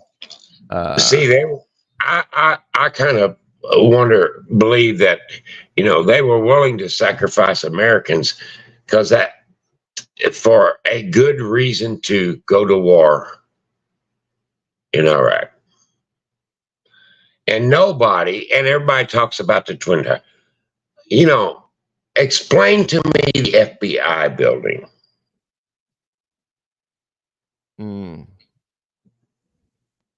How it just came down so Building perfect. 7, you mean? Yeah, the way it fell, there wasn't even a plane hit. It was okay. I shot dynamite down to mines. You cannot tell me that did not come down with preset charges, because you can't get a building to fall like that. I'm not talking about the Twin Towers. I'm talking about the FBI building. Yeah. No, I mean, I've seen it. I'm convinced that they brought that down. I mean, it's pretty obvious. If you look into it and you're not like ashamed by the like faux pas on saying it, then it's pretty obvious that's what they did. Because we used to set charges in a series, so that they would go out off a certain, at the right intervals to bring the face down. So, it's. I mean, if you know anything about it, you can look at it and say, "Wow." Right. You just, in your mind, you're like, there were charges preset in that building before this happened. Had to be, because it come down too perfect. Yeah, I agree. Mr. Wonderful, I'm not going to click on this one because the Yahtzee's word is in it, but I'm going to read it. Zionists are responsible for the Yahtzees in the Balfour Declaration. Lord Balfour wrote to Lord Rothschild in Germany in World War I. With British in bankruptcy, they made a deal to leave Germany and collapse German economy. Okay. Proof: Israel Zionists collaborated with the Yahtzees in World War II. Source: YouTube, The Electronic Intifada, how Zionists collaborated with the Yahtzees in conversation with Tony Greenstein. I'll definitely check that out. That's interesting. Thanks for sharing that with me. All right, Dad, I want to read this article and we will react to it. Okay. So I'm trying to find the best. Let's put us like this. Okay. So as you all know, that since Kamala has announced, is look at there. Look at there. Look at there. What a cute couple. And see the Jimmy Dore show. We've been lied to all along. I do want to see that. What Mr. Wonderful say? He just said, watch Jimmy Dore, an episode of Jimmy Dore.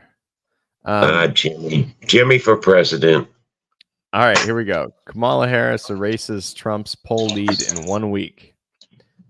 Turnaround since vice president took election frontrunner spot from Joe Biden, described as astounding by Edward Helmore.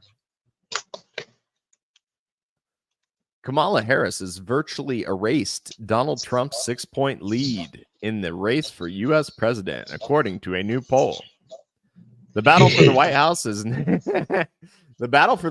is now effectively tied, as Trump's 6-point lead over Joe Biden was squashed to just 2 points after Miss Harris took his place as election frontrunner for the Democrats, according to the Wall Street Journal. The Wall Street Journal. What's funny is I just heard a poll today that was completely opposite. So, really? It is what it is. It kind of reminds me, did you watch any of the Secret Service testimony about the assassination attempt? Oh, yes. I watched them yahoos. I watched all 4 hours of it. And the entire time she just blamed the FBI. She was like, ask the FBI. They're doing the investigation. And then I couldn't watch the FBI when I had to work the next day. But from what I understand, he just kept blaming the Secret Service. So it was like they were both pointing fingers and being like, I don't know. Ask the FBI. And then they're like, I don't know. Ask the Secret Service. That's why you can talk to your dad, because I waste too much of my life watching that crazy. It just, and sometimes I think, why are you watching this? What knowledge have you actually gained by watching this? I watched 4 hours of it, and I Are was you like, smarter? Are you better off? I think I'm dumber you for watching richer? this. You're plugging straight into the BS. I'm like, all right, here we go. Accounting for a margin of error of plus or minus 3.1 percentage points. That puts Trump and Miss Harris neck and neck ahead of the November vote.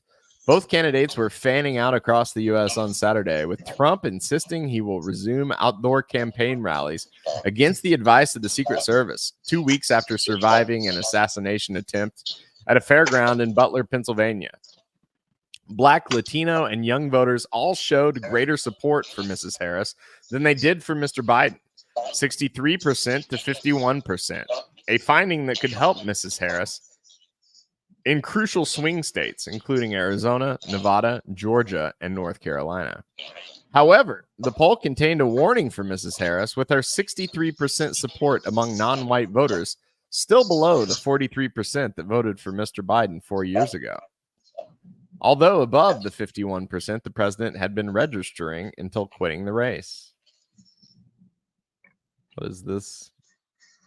Oh, look at that. Look at Harris coming back. According to this. I have a feeling that line's going to go straight down. Well, what I heard today, that if the election is held today, Harris would have 263 electoral votes and Trump would have 300. Okay. See, they're talking about these swing states like Michigan, Minnesota. Because if you look at a map, almost the whole Midwest, Iowa, Kansas, Missouri, Kentucky, Tennessee, Arkansas, Texas, Louisiana, Mississippi, all those states, Florida's got 30 electoral votes. They're all, red. Mm-hmm. So what they're fighting over is these swing states, which like Georgia and Minnesota, Arizona. I don't understand Arizona. Arizona's it's such a purple state. Seems like it's just so. Some parts are completely, it's kind of like Nevada. Yeah. Completely red. Now they don't have to worry about Washington, Oregon, and California because that's pretty well sold up. Right. All right, here we go. Still around 4 out of 5 voters in both parties now say they are enthusiastic about their candidate. The poll found that 81% of Democratic voters were enthusiastic about Mrs. Harris.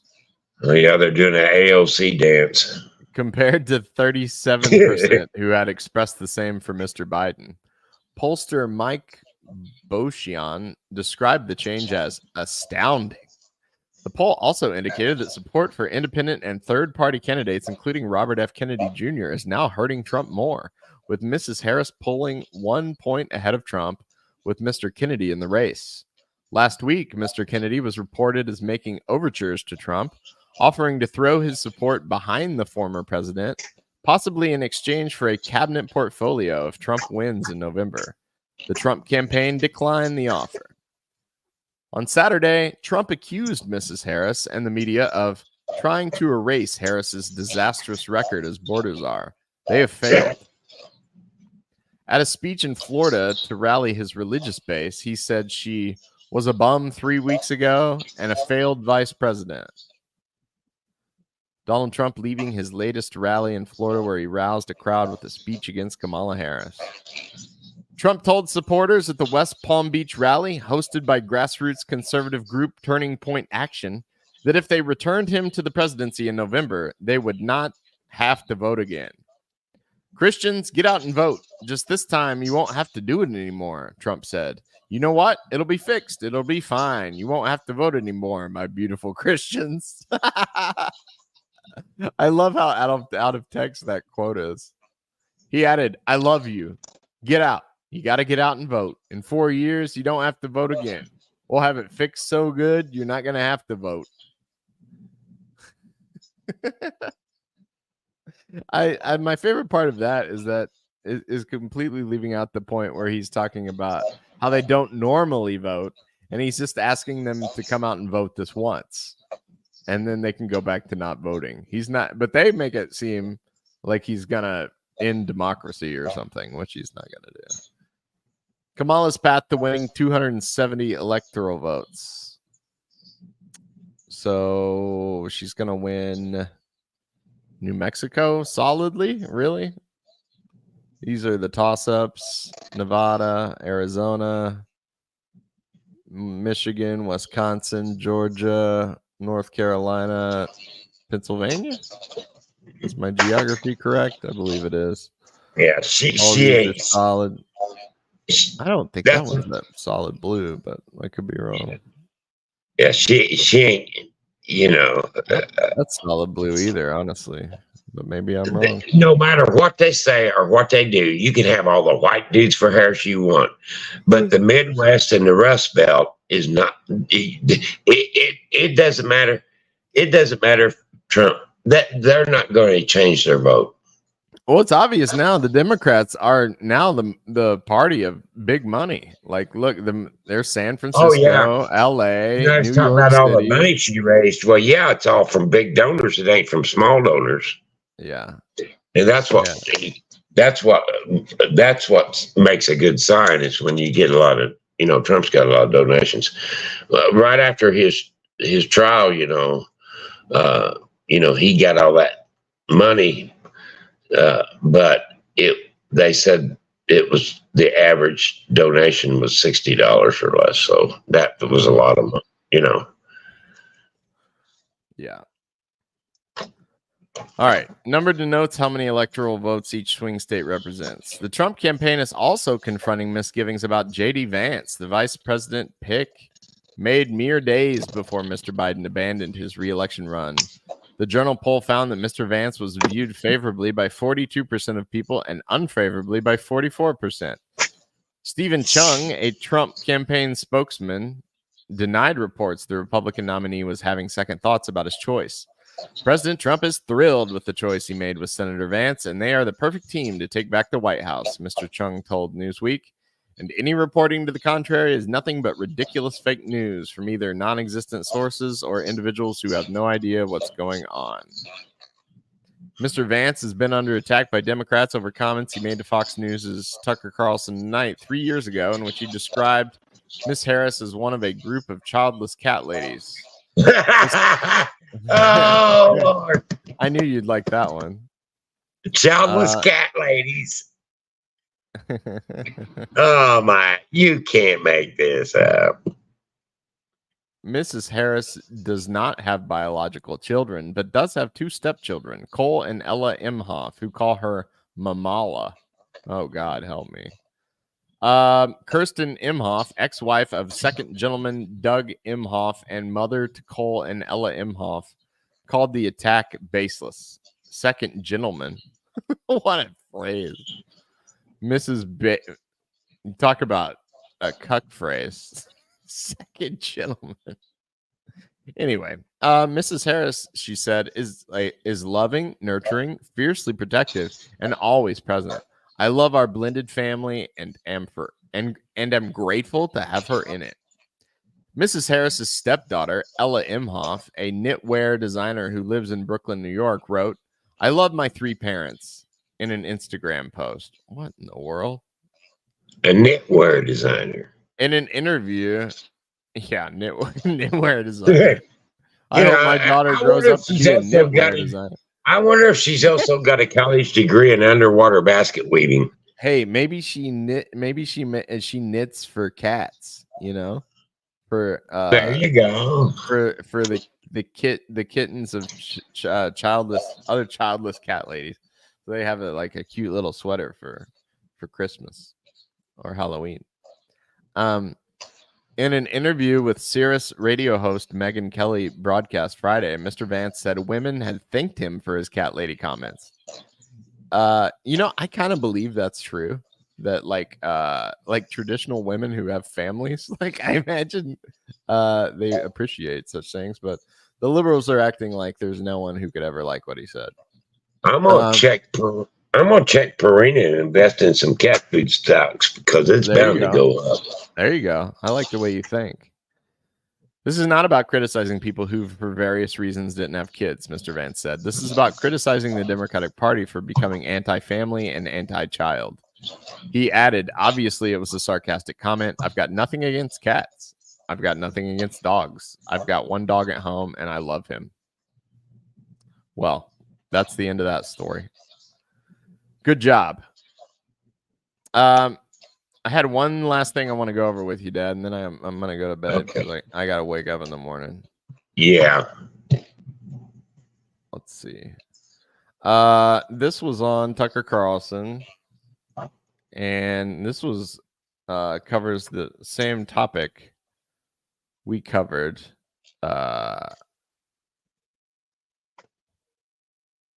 me see if I can find it. It was with Senator Ben Carson. Ben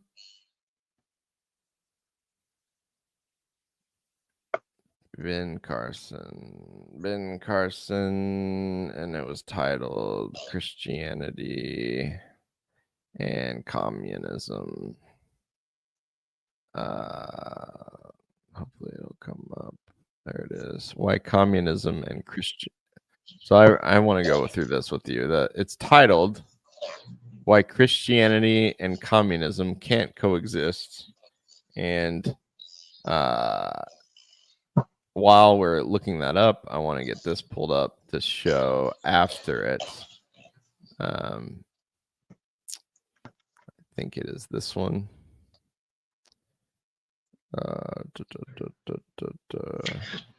This is not the place, but I failed to ask how Sophie. Oh, she's wonderful. She's doing really well. Healing up very well. Yeah, she's back at it. She doesn't want to take ibuprofen anymore. You'll like this story. So this morning she woke up. For anybody listening, my daughter, she just had pretty serious dental work done yesterday, and she's 4, so she had to be put out for it. But she wouldn't open her mouth, so we had to go to the full anesthesia route. And she woke up this morning. I mean, it was serious stuff. She had 4 teeth capped, and her 2 front teeth were capped. It's a lot for a little kid. It's horrible, Dad, to see a kid come out of general anesthesia because they just shake. They kick and scream for like 15 minutes. And in the office, they're so used to it. They're just like, well, yeah, that always happens.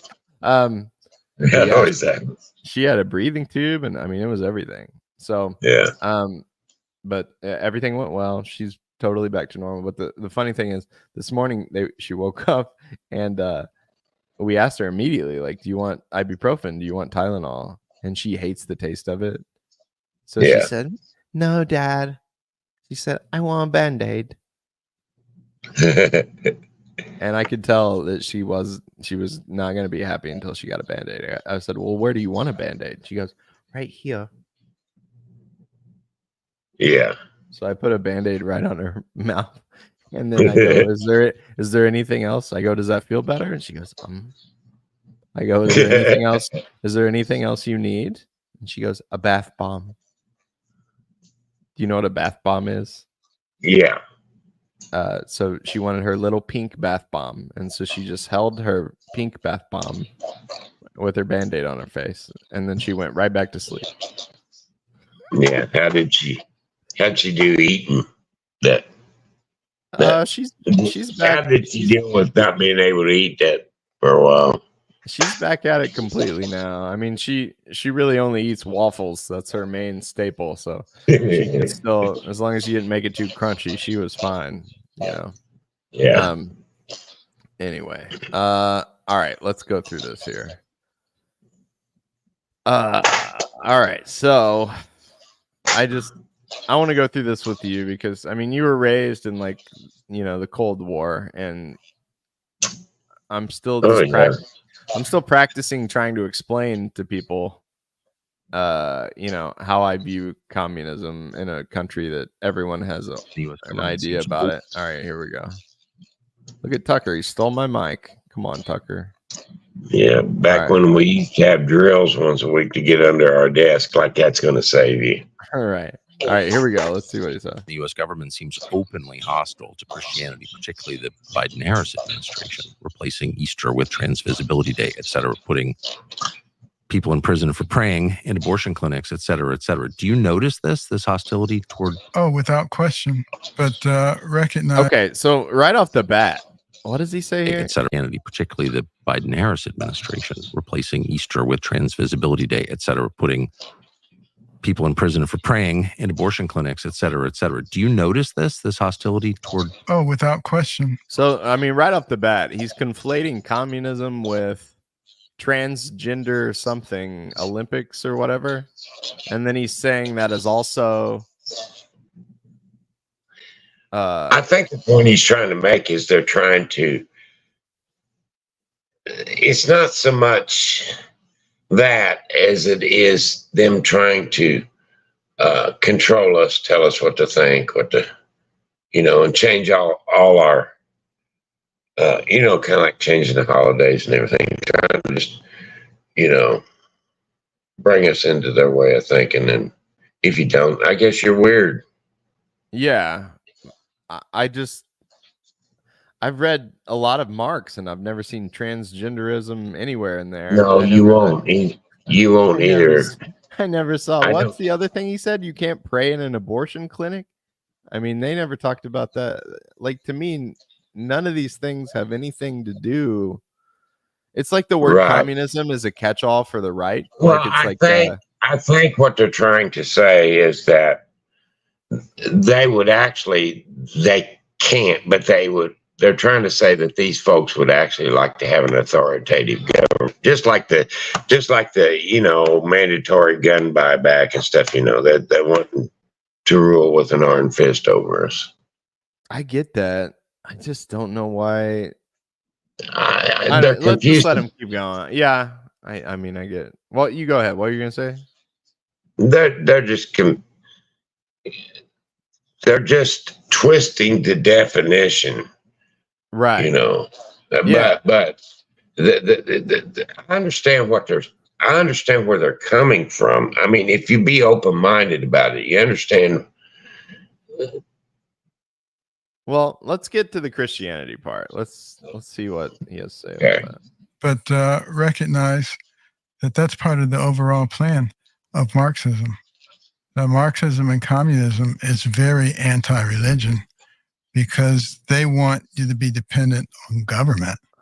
They don't want you to be dependent on God. And they want you to believe that they have the ultimate say in everything. So I mean, this is so hard because I almost have to stop like every 5 seconds because I so strongly disagree with what he's saying. So he said there's also a difference between Marxism and communism, and they're throwing the two together. Yeah, it's just all these words we don't like. And you know, like there's a famous meme but see, like the baby boomers and like me, we were raised from children, Sophie and Molly's age, and even in school we were indoctrinated that, you know, we're the good guys and they're the evil guys, you know, and you gotta watch out for the, you know what I'm saying? Right. I mean, that was just, you know, and you're taught to hate, you know, in a way. I mean, that's the interesting thing to me, though. Like, here, I was Part gonna of show our you. problem is the government leaders and not the people. Because I read something today where that, you know, where Russian citizens was making said, you know, we want Americans to understand that our leaders may, but we, the people ourselves, we don't, in other words, we don't want war. We don't want nuclear war. We don't, you know, it's, you know, it's kind of like the common American. We don't want that stuff, but our leader, it's kind of like talking about World War III, you know, our leaders get us into this stuff, but we're just, we the people, we're not worried about that. You guys are the ones that are worried about all that nonsense.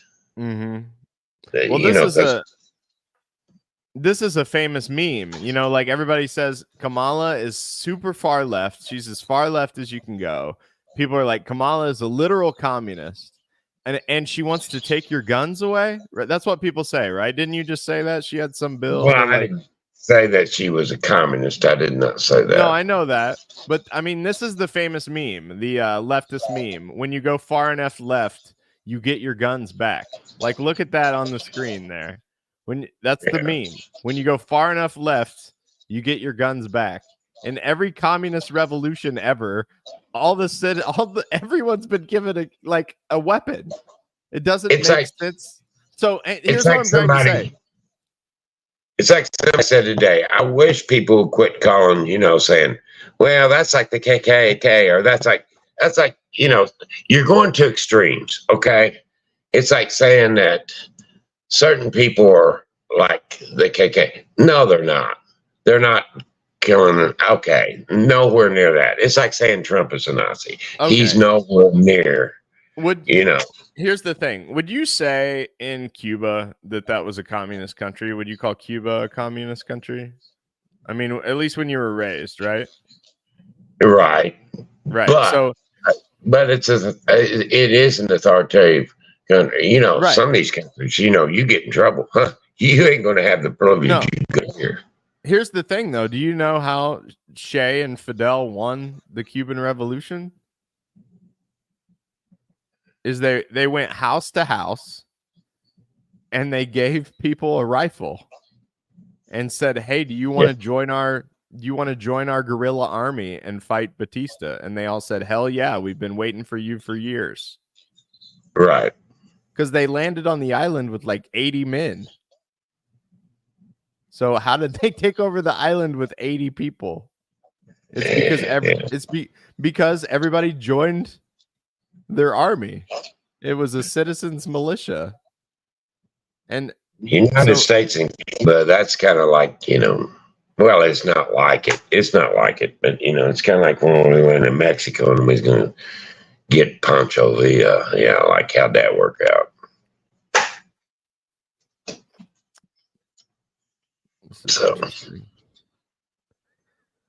Mr. Wonderful said, "I recommend seeing YouTube channel American in Crimea about Arctic Pioneer Camp. It's about a camp under the USSR where Russian kids went to and is still around. Even an American was there. It's very interesting to listen to and I recommend checking out. The host of the show is former DOD, now living in Crimea." Interesting. Mr. Wonderful is, if he's thinking like I'm thinking he's thinking, he's right.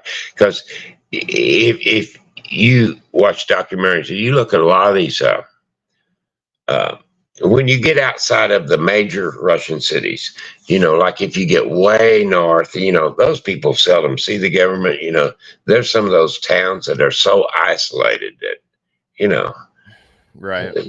They're not nothing at all like, anyway. Yeah. Let's play this. Let's try to get through this real quick. I'm going to speed it up a little bit. Playback speed. Yeah, I mean, they're a real country. I'm with you on that. I've heard most of Russia is like rural Tennessee. Yeah. Actually, they're going to be anti-religion and anti-God. And it's sad to see. I mean, so right there, he said most communism is anti-religion and anti-God. And right here, I want to show you this. This is the Constitution of Nicaragua. So let's go to Article 4 of the Constitution of Nicaragua. So look at this right here, Dad. The state recognizes the individual, the family, and the community as the origin and the end of its activity and is organized to achieve the common good, assuming the task of promoting the human development of each and every Nicaraguan, inspired by Christian values, socialist ideals, practiced based on solidarity, democracy, and humanism as universal and general values, as well as the values and ideals of Nicaraguan culture and identity. So right there, they're inspired by Christian values and socialist ideals. So they're comparing Russia today they're comparing Russia today to Russia before Gorbachev, and see, since the fall of Russia, you got to understand they're still believing the same thing about Russia that they did before the days of Gorbachev, because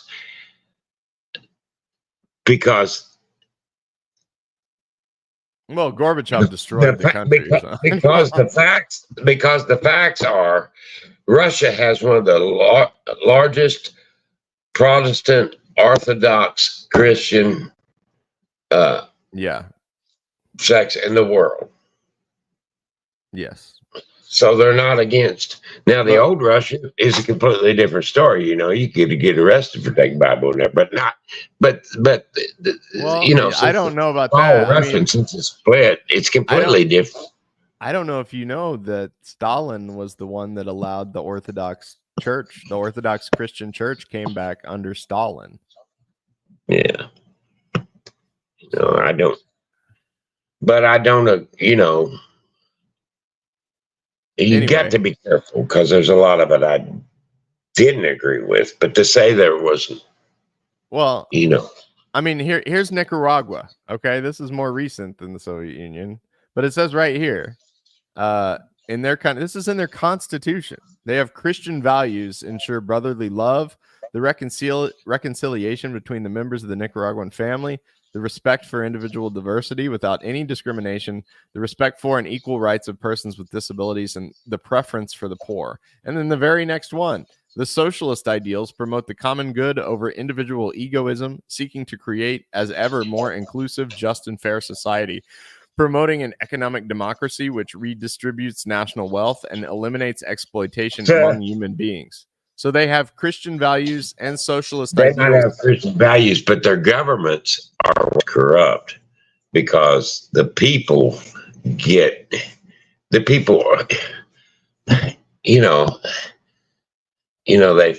Central America's a mess. Well, I mean, Guatemala. No, thanks to us. No, of course not. Oh, we don't even get me started with that because, we had a large, nobody's supposed to know about it. We had a large CIA presence in Central America. We done everything from trying to change governments to change the structure of, the power structure and all kinds of things. Yeah. I mean, I've never been to Nicaragua. They fought a revolution for their current government. So who am I to, that's more than Americans will do. And, I just can't step back and judge their government because look at the one we have. You know what I mean? And we're all too chicken. I'll just say we're too chicken shit to do anything about it. It's like they did something about it. Like Colombia or you talk about Guatemala, it's like somebody said, well, what were they doing? What were soldiers doing in Guatemala? Oh, the Americans, all that tank is about is sheep. We got people doing underhanded crap in places that never make the news. Yeah, absolutely. Yeah, there's a great book called the name of it's slipping my mind. Killing Hope by William Bloom, and it shows all the some of that stuff's what got Ollie North in trouble. CIA's went into and messed up. Yeah, because we had the military in Central America, but it never made the news. But then the only time it made the news was like when he got in trouble for some stuff, Yeah. A soldier's never supposed to lose his weapon, but if you happen to misplace it in the jungle, it'll be all right. That's how the rebels can pick it up because we're wanting them to secretly fund them, so nobody knows, so they can help change the regime,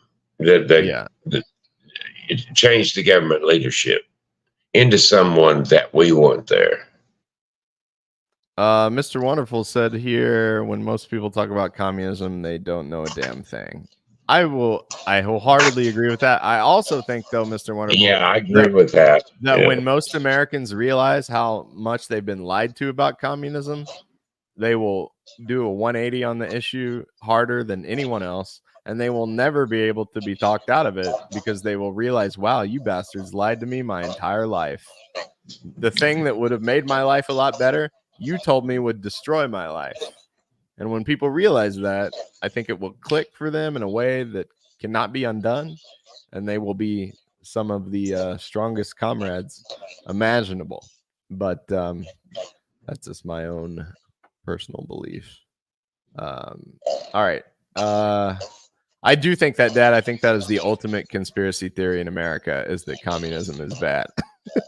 I think when people realize... Well, the thing about it is there's some aspects of the old. So it depends on what era you're talking about. Well, that's what I like about Nicaragua, because they what temper it. leaders you're talking about. Some of those leaders were bad. Well, yeah, I You mean, know. it wasn't all roses, but Just you like know. we've had some bad leaders. Absolutely.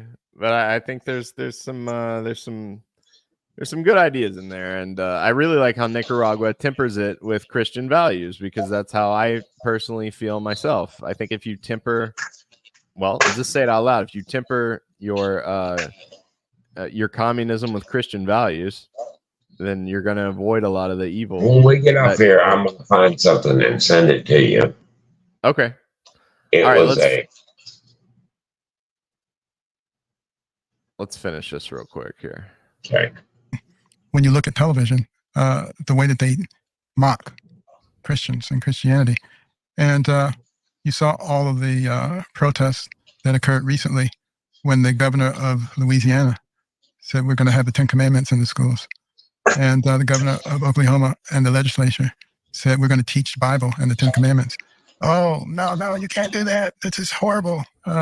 Separation of church and state. You know, the Constitution says nothing about separation of church and state, by the way. That's been distorted tremendously.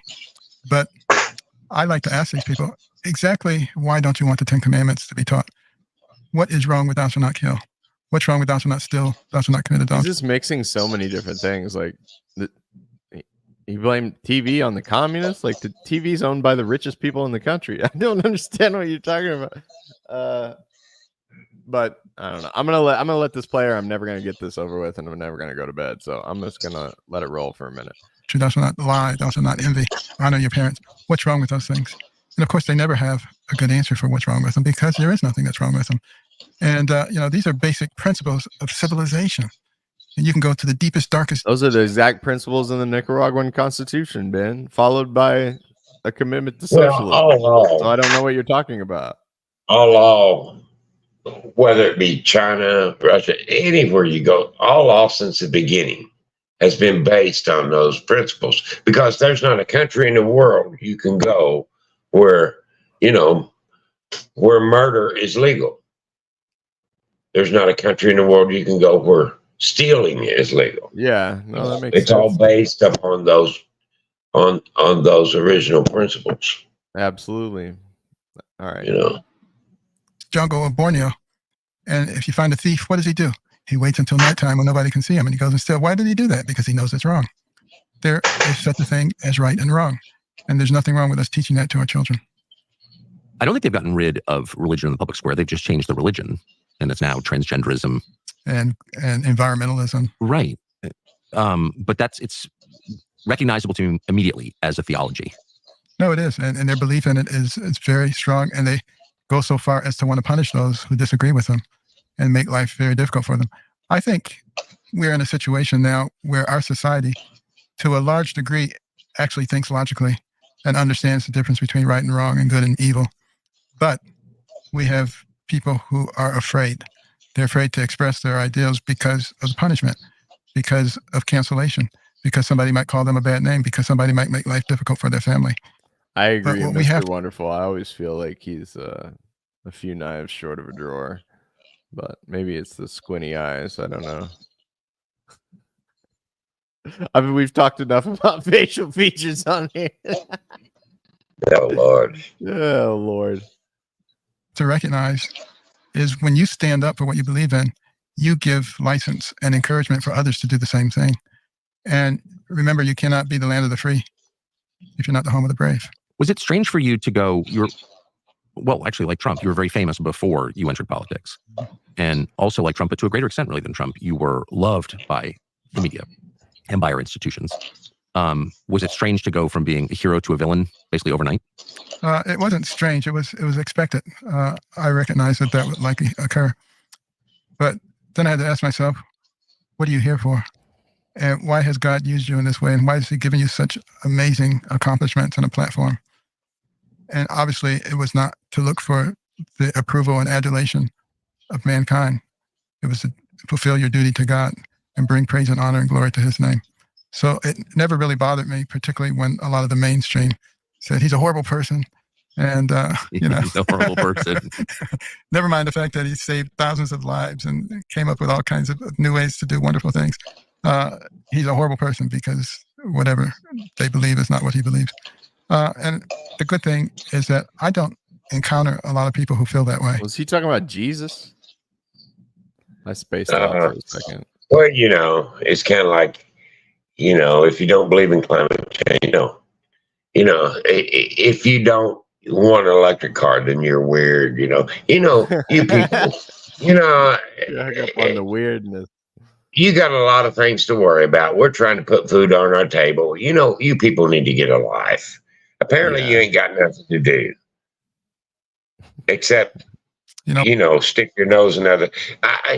My bottom line is this: if I got anything to say, we want the government's foot out of our pocketbook and out of our butt. Yeah, I mean, if they're not going to do anything for you, get out of my life. I think that's why most people become Republicans as they get older, because they realize the government's not going to do anything for us. Like when you're young, you think, oh, maybe they'll do something for us. And then you get old and you're like, they're not going to do anything for us, so just leave me alone. We want less taxes, more freedom. We want to be able to make our own decisions. We don't need you to be telling us, what. But that, I think that my thing with the communism is, and I don't expect to win you over. I'd be a little worried if I did win you over on this one, but I think it is possible for government to actually help people. I think that is possible to have a government of the working people, but it's just so far, it's nothing like what we have in America. So people don't think it exists. It's kind of like a lot of things. It's a thin line. You got to walk it very carefully, because yes, you do. Yeah, what they're talking about communism is government, right? It's government control, and regulation. They're not talking about what I'm talking about. Exactly. Because the government, our government right now, like most people don't know this. I seen this the other day. When Biden, since he took office, he done away with all Trump's policy. He signed executive orders, over 200 executive orders on the border. Well, apparently they weren't very good orders, and they weren't very good ideas, because they didn't do anything. And Kamala's so smart. Remember, she went over there. She's going to have a little talk with Putin and tell him not to invade Ukraine. The day after she left, he did. He probably does. If you listen to Judge Joe Brown talk about that, he said, he said she probably raised her skirt, and he said Putin wasn't falling for it. Boy.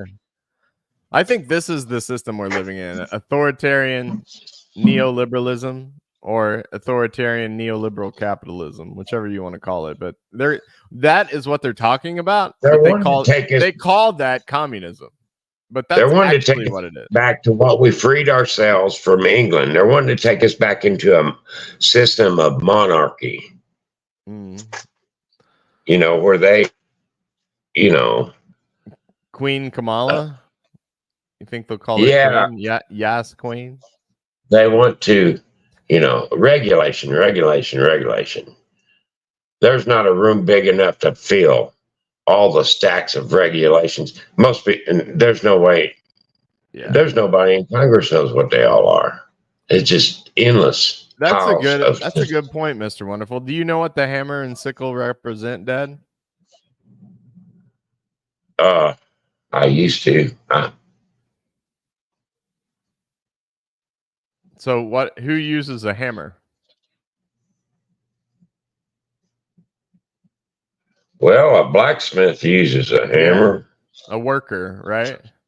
Right. And who uses a sickle? A farmer. So it's supposed to be a government of workers and farmers. They believed in that so much they put it on the flag. And the flag was red because it was the blood of the working people that was spilled to build the country. Yeah. Not saying you have to agree with it. I just want to put it out there that that's what that was about. I don't think most Americans even knew that. Yeah, that's what it stands for. Yeah. You can say that was all hooey. This is where the idea of the Workers' Party comes from. Yeah. Basically. I don't think it's a bad idea. Yeah. If it's legit, that's the thing. If it's for real and it's not corrupted, that's a great idea. See, this is the line of thought. This is the line of thought where people like Woody Guthrie was coming from. Yeah, exactly. That's the real communism. That's what groups like CPI or the American Communist Party, they're trying to get back to that Woody Guthrie.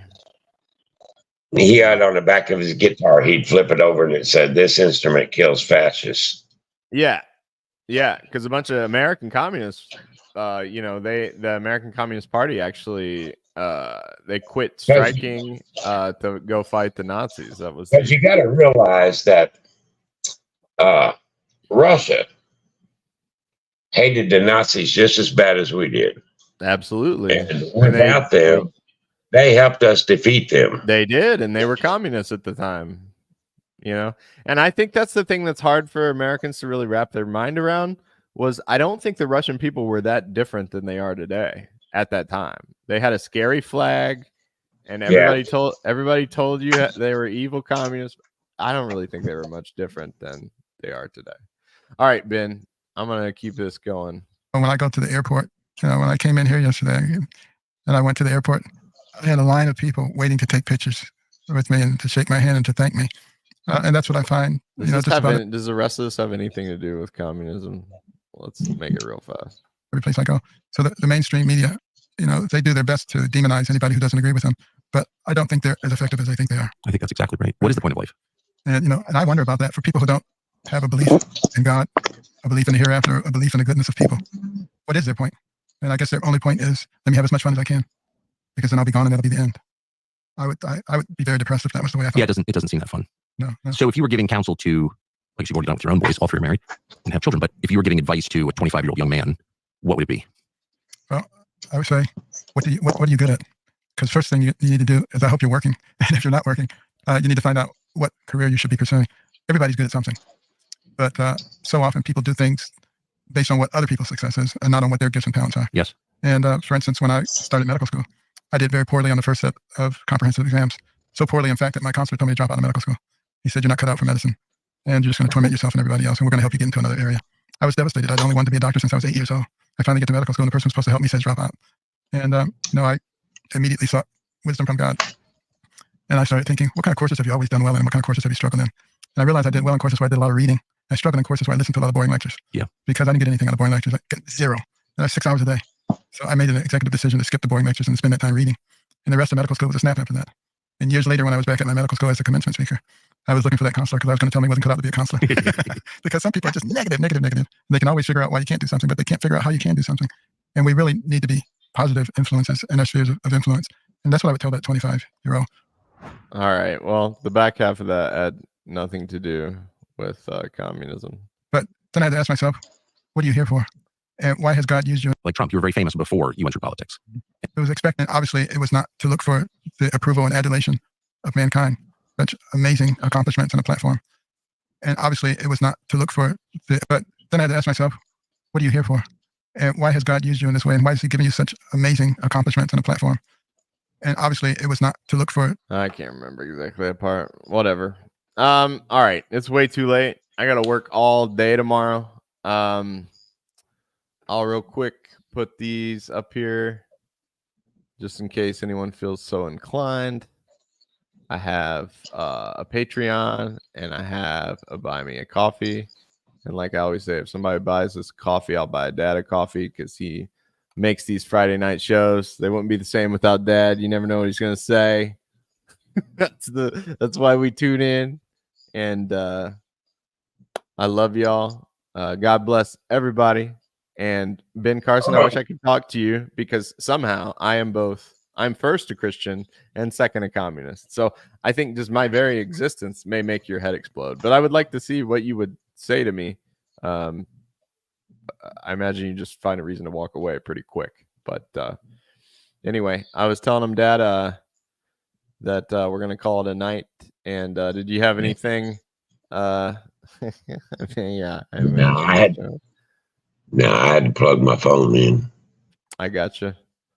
Do you have anything you want to leave the people with before we sign off here? We've went about an hour and a half longer than I thought we would, but that's fine. Yeah. No, anything you want to leave the people with? Nah, I'm kind of at a loss for words tonight. That's okay. We'll try again next week. Yeah. It's that kind of time. I'm getting sleepy myself, so. Yeah, we kind of